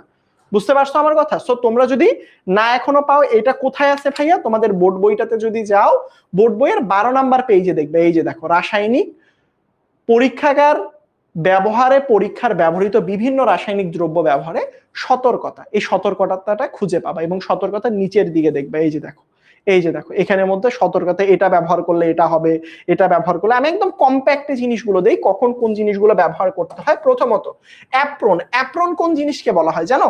ডাক্তাররা দেখো না পরে সাদা সাদা একটা কাপড় ড্রেস টাইপের উপর দিয়ে পড়ছে, ওইটাকে অ্যাপ্রন বলা হয় আসলে। সো এটা কেন পরা হয়? শরীর পোশাককে রাসায়নিক ক্ষতিকর প্রভাব থেকে আংশিক সুরক্ষা দেয়, মানে শরীরের মধ্যে যাতে কোনো জিনিসপত্র সরাসরি পড়ে না যায় বা ভরে না যায়, বা শরীরের যদি ধরো তোমার গায়ের মধ্যে কোনো কেমিক্যাল পড়ছে সেটা যদি শরীরে না লাগে, সেটা জামার মধ্যে লাগে বা জামার উপর দিয়ে যায়, যার কারণে এটা ব্যবহার করা হয়। সেফটি গোগলস, চোখের রাসায়নিক সেফটি গোগলস মানে দেখবা ল্যাবের মধ্যে অনেক সময় গোল গোল চশমা পরে, হ্যাঁ, বড় সড়ো একটা চশমা পরে, এটা কি আসলে এই যে দেখো সেফটি গোগলস বলা হচ্ছে। তোমাদের বইয়ের মধ্যে দেখবা ভালো করে, এই যে এইটাকে বলা হচ্ছে সেফটি গোগলস, এটা বইয়ের মধ্যে দেয়া আছে। আর এটা হচ্ছে এই যে দেখো, এটা হচ্ছে অ্যাপ্রন, আর এটা হচ্ছে হ্যান্ড গ্লোভস, যাতে হাতের মধ্যে কোনো কিছু, তুমি তো হাত দিয়ে কাজ করবা, যাতে হাতের মধ্যে আসলে কোনো রকম রাসায়নিক পদার্থ পড়ে না যায়, যার কারণে এটা ব্যবহার করা হয়। আরেকটা আসে হচ্ছে মাস্ক, এই যে দেখো, যাতে নিঃশ্বাসের মাধ্যমে কোনো রকম গ্যাস নাকের মধ্যে প্রবেশ না করে, যার কারণে এই জিনিসটা ব্যবহার করা হয়। বুঝতে পেরেছো আমার কথা? তারপরে এই যে দেখো ক্ষয়কারী, হাতকে ক্ষয়কারী পদার্থ, উত্তেজক বা বিষাক্ত পদার্থ থেকে সুরক্ষা দেয়। তারপরে মাস্ক হচ্ছে কি শ্বাসের মাধ্যমে ক্ষতিকর গ্যাস গন্ধ প্রবেশ ঠেকায় আসলে। বুঝাতে পারছি? এইগুলো একটু মুখস্থ করে ফেলবা বা একটু রিডিং পড়বা যে কোনটার কাজ কোনটা। যে মাঝে মাঝে পরীক্ষায় আসে যে গুগলস, এই যে দেখো যেমন দেখো সেফটি গুগলস দেখে মনে করে এটা গুগল, যে গুগলের মতো লাগে না, রাইট? GOOGLES গুগলস মনে হয় যে এটা গুগল, মনে হয় এটা মনে হয় হাতে পড়ে না, এমন কিছু না। গ্লাভস আর গুগলস এর মধ্যে পার্থক্য আছে। গ্লাভস হচ্ছে হাতে পড়ে, মাস্ক এগুলো একটু রিডিং পড়বা, হ্যাঁ? পরীক্ষা আসতে পারে এই যে কোনটা কোন কাজে ব্যবহার করা হয়। তার পরবর্তীতে আসো এই যে সেফটি টেফটি, এই যে দেখো বিভিন্ন রকম আন্তর্জাতিক, এই যে দেখো রাসায়নিক প্রকৃতি বোঝার জন্য আর রাসায়নিক প্রকৃতি বোঝার জন্য আন্তর্জাতিক একটা GHS এর সাংকেতিক চিহ্ন ব্যবহার করা। এগুলো জাস্ট একটু রিডিং পড়বা, আর কিচ্ছু না। তোমাদের বইয়ের জন্য অত্যন্ত গুরুত্বপূর্ণ একটা MCQ এর ভান্ডার হচ্ছে এই বক্স। দেখো তো এই বক্সটা কারা কারা খুঁজে পেয়েছো? এই বক্স কারা কারা পেয়েছো বলো? তোমাদের বইয়ের কত নাম্বার পেজ? পেজ নাম্বার হচ্ছে 14। 14 তো না, 13 নাম্বার পেজ। দেখো তো 13 নাম্বার পেজে কারা এই বক্স খুঁজে পাইছো? 13 নাম্বার পেজ অনেক বেশি গুরুত্বপূর্ণ। 13 নাম্বার পেজ তুমি তোমার বইয়ের 13 নাম্বার পেজে পেয়ে যাবে এরকম বক্স। বিস্ফোরকে কোন কোন জিনিসগুলো হতে পারে, দাহ্য পদার্থ, বিষাক্ত পদার্থ, কোন জিনিসে কি হতে পারে কি হতে পারে না, সবকিছু এখানে লেখা আছে। বলো ভাইয়া এখন কি ছুটি দিবেন? আগে অধ্যায়টা পড়ানো শেষ করি, তারপরে ছুটি দিব ইনশাল্লাহ। আগে বলো খুঁজে পেয়েছো 13 নাম্বার পেজে?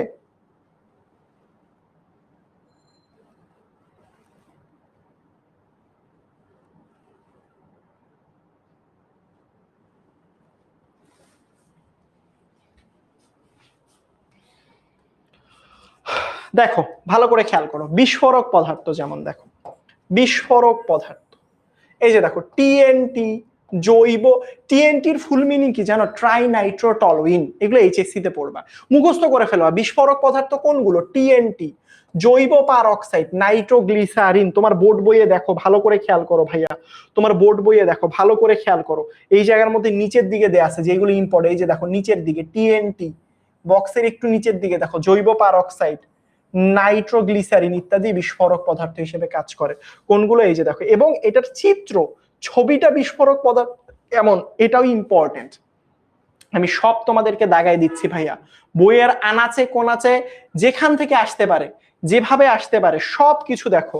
বিস্ফোরক পদার্থ কি, কোনটা আসলে, এই যে দেখো TNT, জৈব পারঅক্সাইড, হ্যাঁ, নাইট্রোগ্লিসারিন, সব কিছু একদম আনাচে কোনাচে সবকিছু দাগাই দিচ্ছি। সব মানে সবকিছু, বুঝতে পারছো? এইগুলো যেগুলো ইম্পর্টেন্ট সেগুলো পড়বা। দাহ্য পদার্থ কোনগুলো?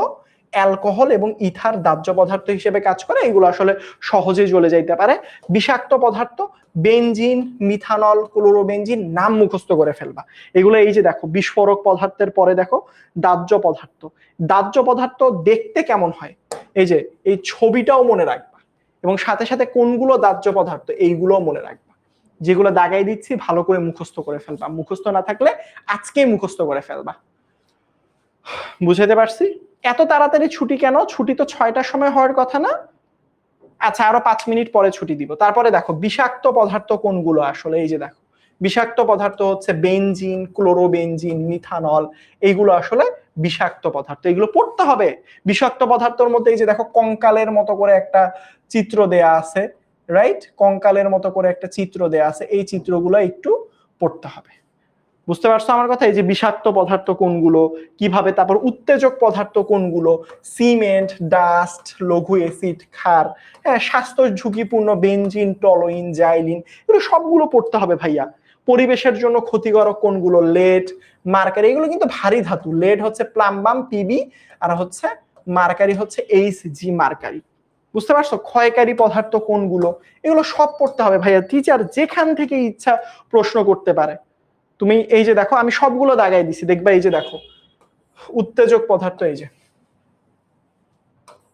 এগুলো একটু পড়বা। তারপরে দেখো এই যে দেখো স্বাস্থ্য ঝুঁকি কোনগুলো স্বাস্থ্যের জন্য ঝুঁকিপূর্ণ, এই যে দেখো স্বাস্থ্যের জন্য ঝুঁকিপূর্ণ, এই যে দেখো শ্বাস প্রশ্বাস শরীরের জন্য শুকিয়ে, যে দেখো বেনজিন, টলুইন, জাইলিন, যে কোনোটা প্রশ্ন পরীক্ষার জন্য গুরুত্বপূর্ণ। তার পরবর্তীতে দেখো এই যে তেজস্ক্রিয় পদার্থ, এটাও খুবই গুরুত্বপূর্ণ, তোমাদের বইয়ের মধ্যে দিয়ে আসতে পারে তেজস্ক্রিয় পদার্থটা দেখতে কেমন হয়, এটা আসতে পারে। তারপর দেখো ইউরেনিয়াম, রেডিয়াম, বইয়ের মধ্যে দাগাচ্ছ, আমি কিন্তু এভাবে দাগাই দিচ্ছি একটাই কারণ, বইয়ের মধ্য থেকে কোন লাইনগুলো পড়বে এগুলো যাতে খুব সহজে বুঝতে পারো। তারপরে দেখো পরিবেশের জন্য ক্ষতিকর, এই যে দেখো পরিবেশের জন্য ক্ষতিকর, এই যে দেখো চিহ্নধারী পরিবেশের জন্য ক্ষতিকর, সেখান থেকে না ফেলে আবার আমরা ব্যবহার করব এখানের জন্য লেড মার্কারি, মানে ভারী ধাতু, আসলে কোবাল্টও হতে পারে। এগুলো একটু মনে রাখবা। আর্সেনিকও হতে পারে। ক্ষত সৃষ্টিকারী পদার্থ, ক্ষত সৃষ্টি মানে কি, শরীরে পড়লেই ক্ষত তৈরি করে, বিভিন্ন রকম অ্যাসিড, বিভিন্ন রকম ক্ষার, হ্যাঁ, সোডিয়াম হাইড্রোক্সাইড, ঘন মানে হচ্ছে স্ট্রং অ্যাসিড, স্ট্রং ক্ষার, এইগুলো শরীরের জন্য অনেক বেশি ক্ষতিকারক। সো প্রত্যেকটা জিনিস আমি দেখাই দিলাম। এরপরে আসো, এই যে এই চিহ্নগুলো তো অবশ্যই তোমাদেরকে মুখস্থ রাখতে হবে। চিহ্নগুলো মুখস্থ রাখার কোন রকম কি বলে এটাকে, মানে রাখাই লাগবে, সহজ কথা। আসো এবার কিছু এমসিকিউ সলভ করি, যত তাড়াতাড়ি এমসিকিউ শেষ হবে তত তাড়াতাড়ি ছুটি। বলো, শরীরকে রক্ষা করার জন্য কোনটা ব্যবহার করা হয়? বলো। নেত্রকোনা সরকারি বালিকা উচ্চ বিদ্যালয়ে আসছিল। যত তাড়াতাড়ি আমরা শেষ করব তত তাড়াতাড়ি আমরা ছুটি দিয়ে বাসায় চলে যাব। হ্যাঁ, আমরা লাস্ট টপিকগুলোর বহু নির্বাচনী প্রশ্ন সলভ করিনি, সেগুলো সলভ করতে চাই। কোনটা হবে বলো তো, শরীরকে রক্ষা করার জন্য কোনটা প্রয়োজন? অ্যাপ্রন না? হোপফুলি পারো। জৈব পারক্সাইড এক ধরনের, হা হা হা, যারা এই জিনিস পড়ছো, এই যে দেখো আমি তোমাকে জৈব পারক্সাইড দেখাই, এই যে দেখো,